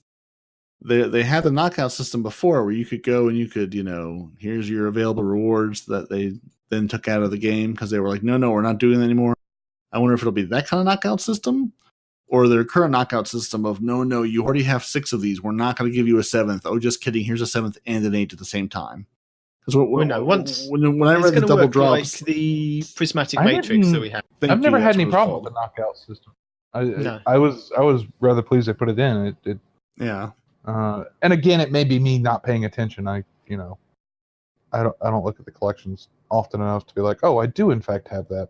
But yeah. When it comes to the ships and ghosts, unless I've just gotten one like the day before, I don't remember if this is the 7th. Yeah. I definitely at one point like threw a ship into my vault. So I was like, I don't think I've seen that one yet. Only to find 2 other ships in the vault of the same type, and I was like, okay, apparently there's a drop for me before. So. You see, Night Demon, the vault, when you have all this space in it, you put stuff in it you don't necessarily need. Mm-hmm. But you keep enough space that you never know. You may need it, but it's not as. I have good stuff in my vault. I know. You have like, what's the one from Destiny 1? What's the stupid pulse rifle? Grasp of Malik. That's right. That's my vault. It's like 16 rolls, 28 copies. So the Vernal Growth armor, which is available from Eververse and the Bright engrams, those armor pieces can also be enhanced with the Good Moods effect from during the Revelry. So it's not just the ones that you can get from either, it's also the ones you can get from Eververse. So pay to win, guys. Pay to win. Hey, play to win. Sorry. You give me that money, I'll give you a power weapon. So the Galahorn, $50. No. They've also added some exclusive items for direct purchase bundles. So these are... You know what's not going to be there, though, Pam? Sunrise Warrior. Yeah. You know what's not going to be there? The Sunrise Warrior will never be there. She will never sell it. She hates me. Yeah. Pan will never get the Sunrise Warrior drop. The shader will never be his. I've turned in three of the Ingrams while we've been sitting here talking, and nope. You have to go to Mercury and defeat the Vex Minotaur on normal. You don't do heroic, you just do it normal. You know what? I'm all about it, man. No, I'm just joking. I would do it if it was guaranteed. Look, that's the one shader Bungie, if you're listening, I will throw money at the screen for that one because it looks ridiculous and I love it. And if you put it in one of those bundles, I'll buy some silver. That's the thing. It may be one that comes up for direct purchase. Yeah, no, I've been looking. I've been checking out all of Tess's wares every week to see if she has it, and thus far, the answer has been no. Okay, so some additional information on the Revelry. We have emotes are available. So the exotic emote this time is the Perfect Swing Golf emote. It's very similar to, I think people have pointed out, the Happy Gilmore. Oh, nice. I like it. Film. I'm down with that. Yeah. They've got the Stylish Fist Bump, which is a legendary emote, and the Hyped Dance. Ghosts that were available. You have the exotic ghost shell, the Ladylike shell, which is the Ladybug style one. You've got the Lapin, which is the bunny ears shell, and that's an exotic ghost shell. You then also have the Revelry Masquerade shell and the Revelry Courier shell, which are both legendary. We have some new ghost projections. We've got the Dragonfly, Cheese, Carrot, and Pelleted. And we have some Sparrows. we've got 2 exotic sparrows, the circumpolar light and the equinoctial edge, I'm guessing. And we have a legendary sparrow, the Saturnian. We have an exotic ship, the Mayfly, which is the one that looks like a dragonfly, and a legendary ship, which is the Wanda CER. There is a couple of emblems that you can earn. There's the Simulated Spring, the Veracent legendary emblem, which is earned as a rare drop in the Verdant Forest by defeating 2 or more bosses in a single run during the season of the Drifter. The Revelry engrams are called Jubilant engrams. You receive a Jubilant gift from Eververse to celebrate the beginning of the Revelry. Similar to how other events have started, you start off with a box and we open it and it'll give you like 3 engrams to start off. You'll receive a Jubilant gift engram from Eververse to start off the event. So this is where you're going to get upset.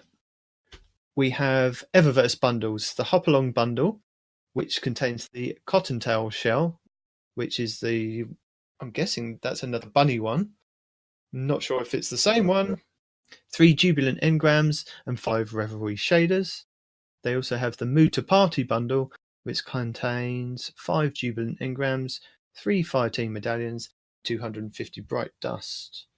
So far in the database, we can only see 1 weekly and 1 daily bounty. So the weekly is Burst of Light. If you generate Revelry orbs with precision final blows, and the daily one is Show Off. So defeat a boss in the Verdant Forest with pieces of inaugural Revelry armor equipped. Okay.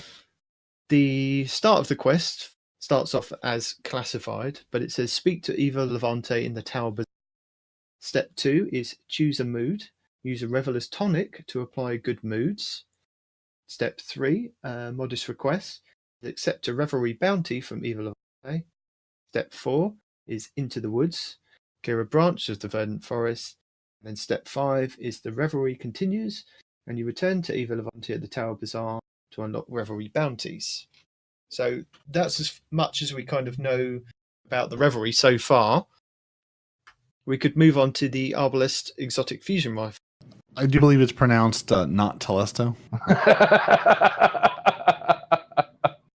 The not Telesto, yes. So similar to the Horror Story auto rifle that you could earn from the Haunted Forest in Fest of the Lost back in October 2018, if you complete the triumphs and turn in Reveler's Essence to Eva, you can earn a new exotic kinetic fusion rifle, the Arbalest. It looks like you're going to have to turn in about 300 Essence to earn this weapon. It was about 150 things that you had to turn in for the Horror Story, wasn't it, guys? Do you remember that? Yeah, no, I remember, and I was trying to think like how big the grind was for that. I feel like it was pretty substantial. It was. It was something that have we had 1 or 2 Haunted Forests? 1. Okay. I bet it was something that I was like 0 hour getting. I think it was another 2-week event. Yeah. That one was a little rough, but that's what the game is. It's how much time are you willing to invest to get these prizes. So this new exotic fusion rifle that you can get, it's the first of its kind, and it does extra damage against enemy shields. Its exotic perk is Compound Force, so it fires slugs that can cause massive damage to elemental shields of enemy combatants. It also has Extended Barrel, which gives you +10 in range, handling, and recoil direction. It has Protection Fuse, which gives you another +10 in range. It has Composite Stock. This weapon has a versatile dual-purpose stock, which gives you a +5 in stability and a +5 in handling. And the final perk is Disruptive Break. Breaking an enemy shield with this weapon makes them more vulnerable to kinetic damage for a brief period. So as soon as it's a kinetic weapon, it's going to do more damage. It does use special ammo, but it's the primary weapon slot.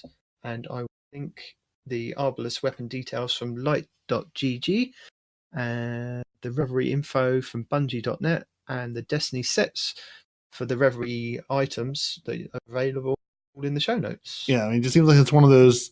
I'm just trying to think of where would I use this? Like, what And again, I'm sure there's things where it's like someone's like, oh, you use it in this strike, in this adventure, but like I can't think of anything where it's like break the shield and do loads of damage, because there's things they're mechanic based like the Gambit envoys and things. But I guess for the envoys, break the envoy shield helps melt them quicker. But I'm trying to think of like where I need to break a shield and then pour damage into something where it wouldn't just die immediately, because like a bunch of the Cabal have shields, but then they drop dead immediately. So.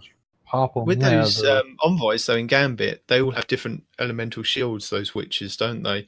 You'll see one over on one side with the arc, one with solar, and then the last one will pop up with the void.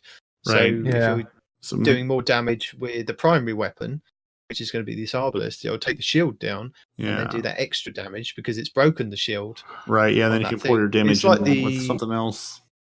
It's like the Kalos submachine gun that had that. It doesn't exist. Break. That's not a real gun. Stop talking. Fake guns. I'm not familiar with this weapon, sir. Okay, yeah, what are you talking about? The Kalos submachine gun that you could get from Escalation Protocol had the disruptive break perk on it. So, but you would have to swap to your primary to do the extra damage. Whereas this is the primary, so breaking the shield and then doing the extra damage, and kinetics do more damage than energy weapons in theory. Yeah, against unshielded, right? Weapon, yeah. So you could grab this and then grab your 21% delirium or your machine gun of choice or something and just pour damage and something. Yeah. So I guess the envoy. Yeah, I'm sure there's people frothing in the Reddit forums going, "Oh my god, this would be the perfect thing for this," but I can't think of a thing. And again, we don't raid, so maybe there's a raid boss where it's like, "Oh, this would be perfect for that." I feel like all these exotics. It's like it seems like there's always like some perfect situation. Again, all the exotics most of the exotics are fairly situational. It's like, hey, this acts perfectly in this particular encounter, this particular game type. And so I'm sure again, a couple of weeks from now we'll go, oh yeah, this is the perfect thing to break these shields with in this thing or that thing. But yeah, I was just trying to think of what do you think use the it for flip side of that is going to be? People are using this to break the shields and burning primevals unnecessarily fast, and then suddenly it gets nerfed. I mean, maybe, but I mean, I know the primeval, the current, Arc Strider melting of primevals, at least they've damage gated that a little bit, just to make you at least take 2 rounds. I mean, it's no different than a couple of Chaos Reaches with your Geomax stabilizers, and doing that much damage. So yeah, I mean, I'm sure it could be something like that. But yeah, it seems like it's, again, it's situation, but it's like it needing to break a shield to have the perk, to have the perk of the weapon be active. It's like. Yeah, it's useful, but there's just not that many things where I'm like, oh, this is what I need. I mean, although granted, I mean, maybe it would help with running the higher level Nightfalls. Now that I think about it, because if you're trying to break shields of things that you just can't get through, or if you're running, like the Nightfall we ran with the blue screen was the corrupted one, trying to break the arc shields of those knights. It's like maybe this would help on that. You're running a higher level Nightfall and you've got the difficulty turned way up. Maybe that's your shield break weapon instead of your sniper rifle. Use this to drop the shield, and then you can melt the knight or whatever it is you're fighting in that way. Yeah. Again, I'm sure we'll find uses for them, and I'm sure the community's out there already. There'll be 57 videos on here's the best place to use this, and here's how to make this, how to get this, the best out of this perk. Yeah, that's what I'm looking for. Right, is optimization. I'm a big fan of it. Yeah, but the biggest part of this I like is. I can earn this weapon. I can do a thing, get the reward. I can go and complete something, and that's I want to touch it on it above. And I think you might have mentioned Pan. That's what I really like about the Season 6 Pinnacle weapons. I like that they're triumph based. I like that I can do a triumph, and then I can go to the vendor and pick up the card and say, "Hey, I've completed this triumph for Gambit. Let me pick up the card." I think I had to go to orbit and come back for it to, proc that I had done the triumph. But, I don't then have to run that quest again. I don't have to do it again. I don't have to pick up the Thunderlord quest again and run the whole thing. I can say, hey, you've completed this triumph on your account.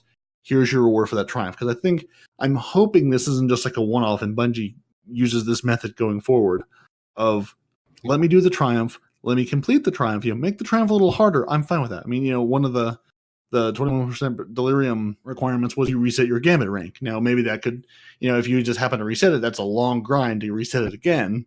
I'm happy to put in the work for the gun. I'm happy to put in, pinnacle level work for a pinnacle level weapon, but let me earn it. And let me not then have to earn it twice more. I mean, I still haven't unlocked the other 2 forges on my other 2 characters because I'm not going through that grind again.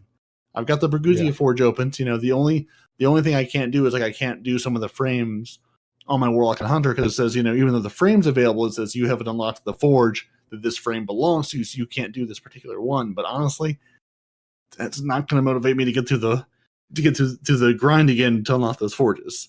So I'm really happy about it being a triumph because now I've gotten the 21% delirium and I've gotten the Oxygen SR3 scout rifle. And I could say that's, I don't know, that doesn't seem to be a reward worth the grind for it.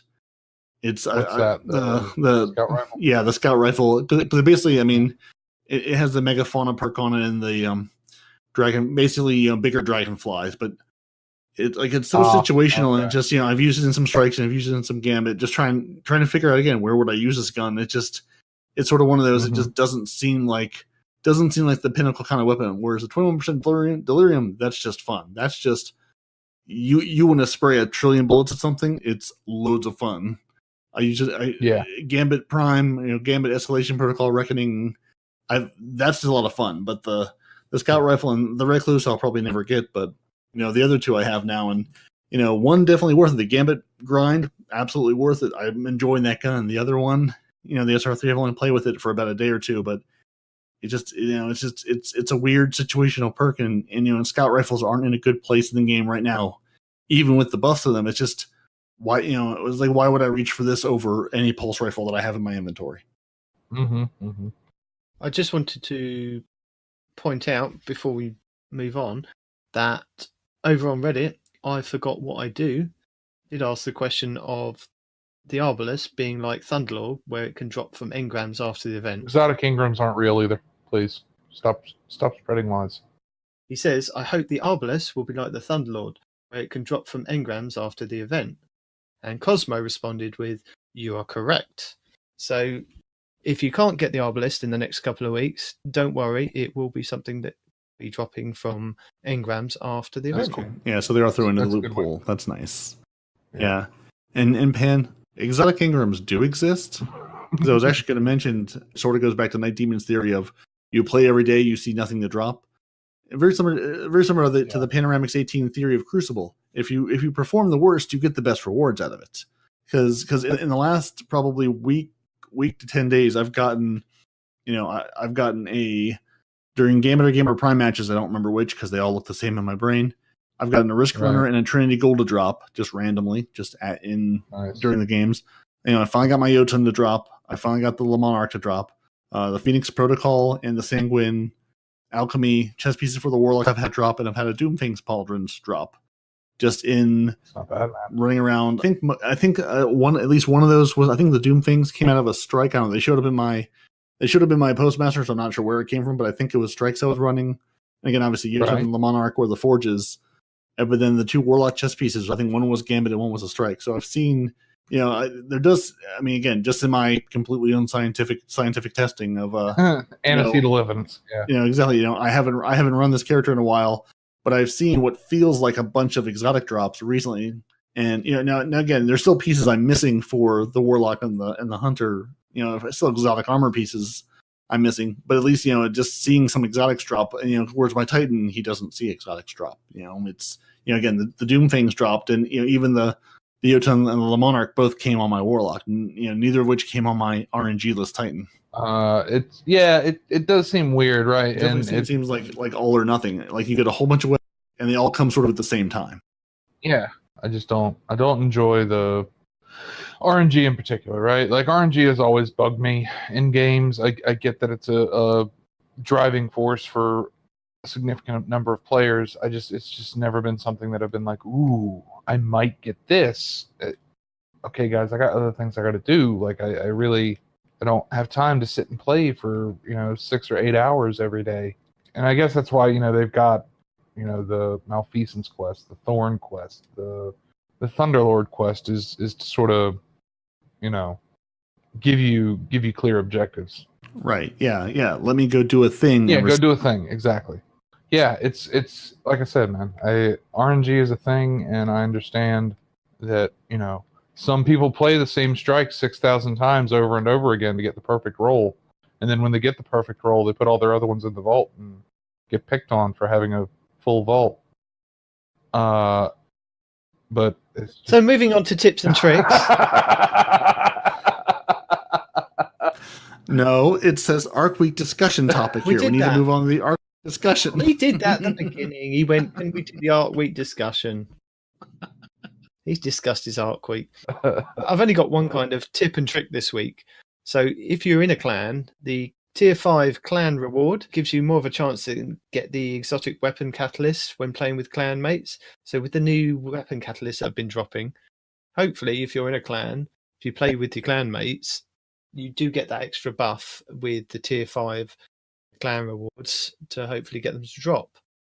I'm guessing that you guys haven't done that. I've been playing with one of our other clanmates, Blue, off and on, and he's gotten several. It's working Yeah, for him. he's gotten several. I can't say that it's broken because he got Hard Light and Rat King that I know of. He may have gotten more, and I am very happy that he has them. And I've offered to help him with the Rat King quest. But again, you have put these powerful rewards into the RNG system.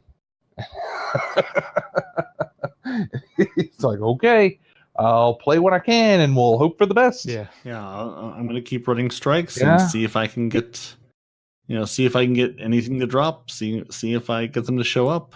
And honestly, I've pulled like a Suros out of the vault because honestly, I was like, sometimes if I'm playing strikes and I look away for a minute, it's like, oh, the catalyst dropped. I'm like, let me have this gun on me, so at least if it drops, I can know that it dropped for me. Because sometimes there was something I missed. I was playing a strike a couple months back, and something dropped, and I was like, I don't know what that was. I didn't catch for what gun. I had to go look and see. Is there a way to find out if a catalyst is dropped for something like short of like looking at the weapon in your vault and has an empty prop bar? I haven't found one. To find out if you've got the catalyst, you have to actually inspect the weapon.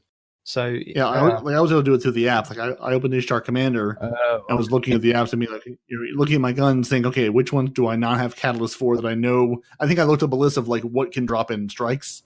So I was like, okay, what are my options? What do I not have yet, and what could it be? It ended up being either Cold Heart or Prometheus Land, one or the other. I eventually found it. But yeah, it's like there's no way. Like it doesn't live anywhere. Yeah. There's no way to see unless. And again, maybe you folks look at your screens and actually see these things drop, but sometimes I just miss them. Or in the 17 things that scroll down the screen when you finish a strike, when the chest opens, I missed that one. And I was like, I have a catalyst. I don't know what it's for though. Yeah. So yeah, the only way I found to do is open DIM or Ishtar Commander or something and just sort of look at the weapons. Yeah, because I haven't found anything else that tells you, hey, folks who are listening, if you're listening to us going, hey dummies, here's how you do it. By all means, let us know, because I couldn't find any other way other than look at the guns that I knew I didn't have catalyst for, and just seeing if there's. Tweet them at 2Titans_Hunter. Absolutely. So we've got a couple of public service announcements left for the end of the show, and I think we covered this earlier. PlayStation 4 owners can now change their ID, and we'll put a link in the show notes if you're a PlayStation 4 owner to do that. And Bungie have confirmed, or Cosmo's confirmed, that he spoke with the dev team and they've tested this, and there should be no impact from changing your PSN ID and your Destiny progress. So if you do come across any cases, please let them know. So expect something really weird to happen, because, computers are hard. So also, Bungie are also looking at Crucible Pinnacle weapons like the Not Forgotten, the Luna. So they say the team is currently looking at the feedback. We've seen numerous threads over Luna's Howl and Not Forgotten over the last few months. We've been looking at the usage stats on the back end. Once we have a plan together, they'll let us know. So they did put out a list of what weapons people have been using, and the Luna's Howl is being used 21.5% of any other energy weapon. The Arbalest hand cannon, I'm guessing because of the Thorn quest, at the moment is sitting at 12.21%. Trust is at 10.95%. Jotun's at 4.6%, and the Not Forgotten at 2.6%. You've got the that I have to think is so low only because so few people. Yeah, the Not Forgotten and Jotun both. Yeah. But you've got like Kinetics, the Dust Rock Blues, which is sitting at 15.66%. The Bygones, which is 7.29%. Last Word at 6.13%. Ace of Spades is 3.94%. And the Chaperone is 2.5%. Power weapons, you've got the Warcliffe coil sitting at 3.82% and the Hammerhead at 1.4. So they can see where, what weapons people are using, and if comp is basically Dustrock Blues and Luna's Howl and Warcliffe coil, it's something they're going to have to look at. They did say they've got bigger changes planned for Crucible later this year, but they're not ready to talk about those plans yet. They hope to share some more with us sometime in the summer. In the meantime, they'll continue to provide updates to matchmaking, quality of life fixes, and sandbox balances and glory changes. And with that, DMG has said that the team is currently looking at feedback. The introduction of rank floors is something that they've looked at prior to the Season of the Drifter, but sadly they didn't have any resources to make it available to implement and test. But it's something that, again, they're going to be looking at in the future to help with the quality of life. I just thought it was interesting that the Warcliffe coil was only about 4% and the Hammerhead was about 1.5%, but I guess folks going in use a wider range of power weapons just because it's not as big a factor in the game. And absolutely, those two are killer weapons, but I'm sure people just use whatever their favorite power weapon is because it's not a Dustrock Blues and a Luna's Howl or a hand cannon. There's just your power weapon sort of in a lot of rounds it doesn't matter because you're never going to see the ammo for it anyway. Right. But it's interesting that as everyone sort of knows, the Dustrock and the Luna's Howl dominates everything else. The Dustrock, is that like a certain role that people are getting, or is that just the shotgun? Probably. I mean, I've definitely been killed by them from way far. I mean, a lot of it's just the sliding shotguns, but I've also been killed with some, like chaperone-esque range. Oh, so I'm sure there's someone with decent range rolls. Yeah. The Dustrock Blues is the same archetype as the Matador 64 that we had in Destiny 1. So it was the one that everybody wanted, and it's the same archetype. So a lot of Destiny 1 players are used to kind of that weapon. They found that weapon in Destiny 2, and they've all now gravitated towards it because they compare that with the hand cannon like they did in Destiny 1. Yeah. So that's the reason. And I think, it's people are always going to find the weapon that has the shortest time to kill, right? And it doesn't matter, like they can nerf Luna Howls and Dustrock Blues into the ground, right? They can literally put nerf bullets in them. People are going to gravitate towards another weapon that has a shorter time to kill. Now, it may not be as short as Dustrock and Luna Howl. It may not perform as well, but they're going to find those weapons that work better than everything else. And they had it when Destiny 2 came out, where everything was balanced straight across the board, right? Like you could use whatever you wanted, and people got upset about it. They didn't like that. So now we're back to this meta sort of situation where you're going to have 2 or 3 weapons that just straight out outperform everything else in the game. Okay, there was another post on Reddit from Ascendant Shard, and they asked, are we ever going to see a damage buff to Thunder Crash or Dawn, as these two supers are underperforming most PvE activities? And Cosmos responded, I brought this up to the Sandbox team the other day, as we know that there have been feedback on Code of Missile and Dawn. They said they are looking into these for future updates. So it's just something else that you might be interested in. Yeah, Titans might get some love because they're definitely in a weird spot. Sort of everything the Titan can do can be done better on another class. Like you've got the half wall. Well, if you've got a Lunafaction boot Warlock, that's way more useful, and that Rift is way more useful than a half wall is. That does very little damage and can get murdered immediately. The bubble, that's a joke to use. Yeah. You throw a bubble up, someone destroys it immediately. A little better in PvE than P, but still, it's like, why would I use this? The Arc class just doesn't. I mean, unless you're using the bottom tree striker and you're just running through ads with the Stampede and stuff, and the knockout, like that's a little more useful, but it doesn't feel, Thunder Crash. Again, I sort of haven't used because I've been killed out of my Thunder Crash while I've been invading Gambit with Prime and before. It's like it doesn't feel like I would almost like to go back to that just like initial Fist of Havoc from Destiny 1 where you get one Fist of Havoc, but you can either have the aftershocks or send the wave out or something. It doesn't feel powerful right now. And like, that bubble, the bubble was absolutely vital in Destiny 1 for PvE, especially raid activities. Now it's like you don't see a bubble titan except for Destiny Fun Police. Like they're just not out there in the world. You might see that one guy in PvP be like, "Hey, we're gonna." It does work well in Breakthrough if you're playing the Breakthrough thing where you have to basically capture the zone in the middle, then capture your opponent's zone, run in there with a well of radiance and a bubble, and you're good. But other than that, it's like it gets destroyed so easily. It's not it literally is a bubble. Someone comes up with anything, and your bubble goes down, and then you're a sitting duck. Yeah, and that's the thing is most of the Titan supers now are entirely situational, right? Like it's in this one certain situation, this super and this subclass are useful. In every other situation, they're garbage. There's no reason to use them. Like Insurmountable Skull Fort with the jump in the air and slam to the ground. That's a lot of fun. Code of the Missile. What's that? Yeah, Code of the Missile. Yeah. That's we call it the Night Demon loadout. That's a lot of fun to run in Gambit for ad clearing. It is not useful for clearing envoys. It is not good for clearing or boss damage. No, sir, you are wrong. No. It is good for clearing envoys. No, it's not. You kill the 2 minions, and you also do the damage on the envoy. You then jump again and slam. You can kill the envoy in 2 slams. It's easy. Can you? You have to be screaming in a British accent while Get you're out of the way! Yeah. I'm taking these 2 with me. Yeah. Exactly. That actually buffs the attack when you When you scream in British. It works better that way.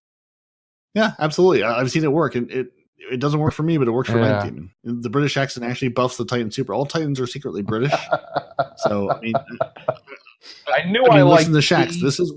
This is what love sounds like. I mean, come on. What love sounds like. But yeah, no. But again, like, have you done like Thunder Crash on a boss and had it do anywhere near the damage that, say, what's the stupid thing I'm running right now? The Laser Beam Warlock. Yeah, Chaos Reach, right? Like it's not a thing, you know. And I get like supers are going to perform different and they have different roles, right? Like you don't expect a Tether Hunter to be like, I'm going to do all the boss damage. You guys sit back, right? Like I get that, but I'm just not sure what the what niche Bungie had in mind for Titans, right? As a whole. I used that Code of the Missile to take out the Invader. You know, that super. Yeah. That's the only time I kind of use it. Or if we're in like the last couple of damage phases, if they and don't that slam's like murder do you out of the damage. Code of the Missile. If they don't if they don't have a hammerhead or a Wardcliff or whatever, right? Like sniper rifle, pea shooter, or tether me mid-fly. Bit balls, right? Yeah, Nova Bomb, Blade Barrage. I mean, yeah. There is one more issue that has been raised over Reddit, and that is the Chaos Reach.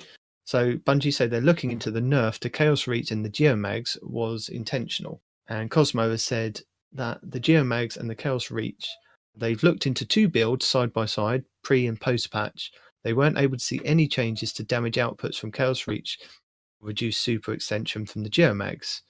But apparently there is a bug currently where enemies won't take damage from Chaos Reach if they were shot by Thorn or the Soul Devourer active. That could explain the Chaos Reach and the Geomags not working right. And Cosmo said that they're going to check this and see if it's console specific or possibly tied to frame rate issues. If anybody's got any videos that could help them or any information, then please forward it to Bungie and I will link a Reddit post about that you can look at. They've also said they're looking into feedback about weapon telemetries, that either the community wants them to be removed from the game or the payout from turning them in should be increased. They're also looking into an issue with Blink, where sometimes you can only get about 1 foot off the ground. And sounds amazing. They'll let the team know that players would like to see vendor changes to be more like Ada in the future. So those are all kind of the issues and public service announcements that we've got so far this week. And one last one I want to throw in, I don't think we've mentioned yet, is once you pick up the Invitation of the Nine this week and you go try to complete that, you're going to need to go to Mercury because it's not giving you any of the samples for anything, any other planet. It's only dropping on Mercury for the samples for the Vex, Hive, and Cabal. Thank you. How are you going to get Hive on Mercury? And if you're looking for Hive on Mercury, there's a bug in the system adventure. You mean there's also, I mean, there's many bugs in the system, but there is an adventure bug in the system that you can activate from Brother Vance if you don't have it out there in the world available to you. Either the heroic version or the non-heroic version. There are Hive in that one, and I think Hive will randomly spawn in the Infinite Forest, just depending on which random roll you get. But but I was able to get through. I ran like one, and I think I had like 7 or 8 samples by the time I got through the bug of the adventure.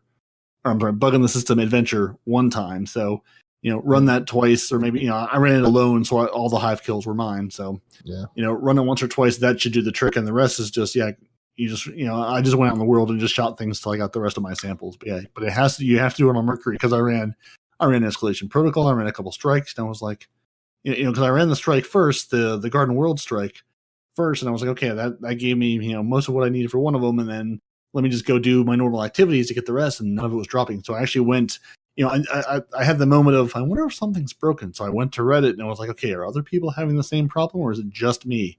And there were 2 or 3 posts that were like, hey, guys, you have to go to Mercury this week. For whatever reason, you have to go to Mercury to do this. So I want to put that out there so you don't have the same problem I did and sit here and play for 2 or 3 hours going. Because I was like, okay, I was like, let me pick this up. Let me just knock this out real quick so I can get this step done, so I don't have to worry about it, even though with the new patch you have until Thursday to complete these as opposed to Tuesday reset. Like, let me knock it out. And then, it was like 2 hours in, I'm going, yeah, something's wrong. Because I was like, I have not gotten a single sample to drop after running the initial strike. So, yeah, go to Mercury, run the Bug in the System adventure. That'll give you your Hive. Cool. That's my PSA for the week of, I think Destiny is broken. Let's go to Reddit and check. We have a weapon focus for this week, one that's going to be getting people pulling stuff out of their vault, with Sturm and Drang. There's a new meta found by Destiny Fun Police, and he's put a fantastic build together with the exotic Sturm and the sidearm pairing of Drang, with the bottom tree Arc Strider.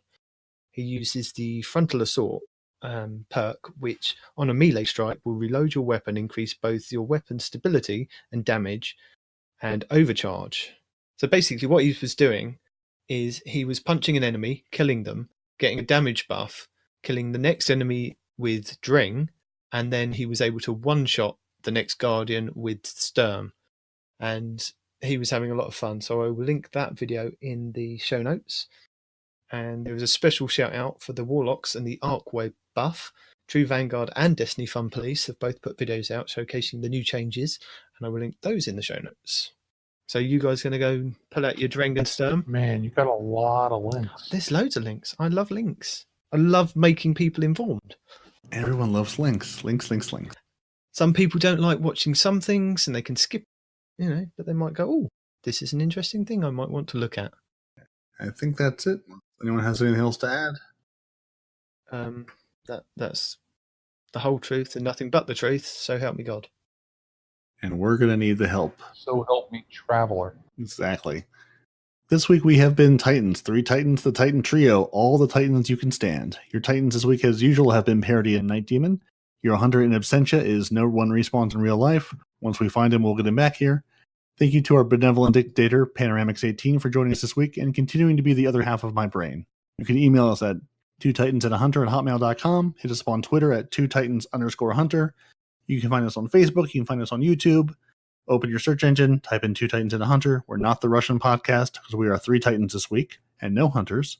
You can join the Frozen Clan. We've got about 25 slots open. Join us. We've hit level 6 this week, so we get that extra bounty from Hawthorne, as well as your extra catalyst drop. If it's full, send Panoramix18 a message and we'll get you in. We will start the purge. You can join the Frozen Clan at join.frozen.party, and that's Frozen with a 0. We are 2 Titans and 100. You can find us on Spotify, YouTube, Pocket Cast, Overcast, all the casts. Come by. We'll be serving punch all week. And for all your Titans, this will be a good week. Talk to you all soon. Say bye, Titans. Bye, Titans. Bye.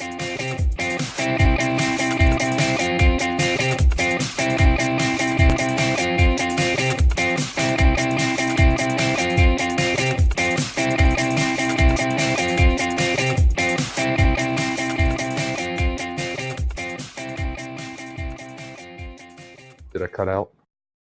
No. Do you want me to do it right now? I was waiting for you to say, now on with the show, which is the last bit of it. Like, okay. Now on with the show. No, you can't.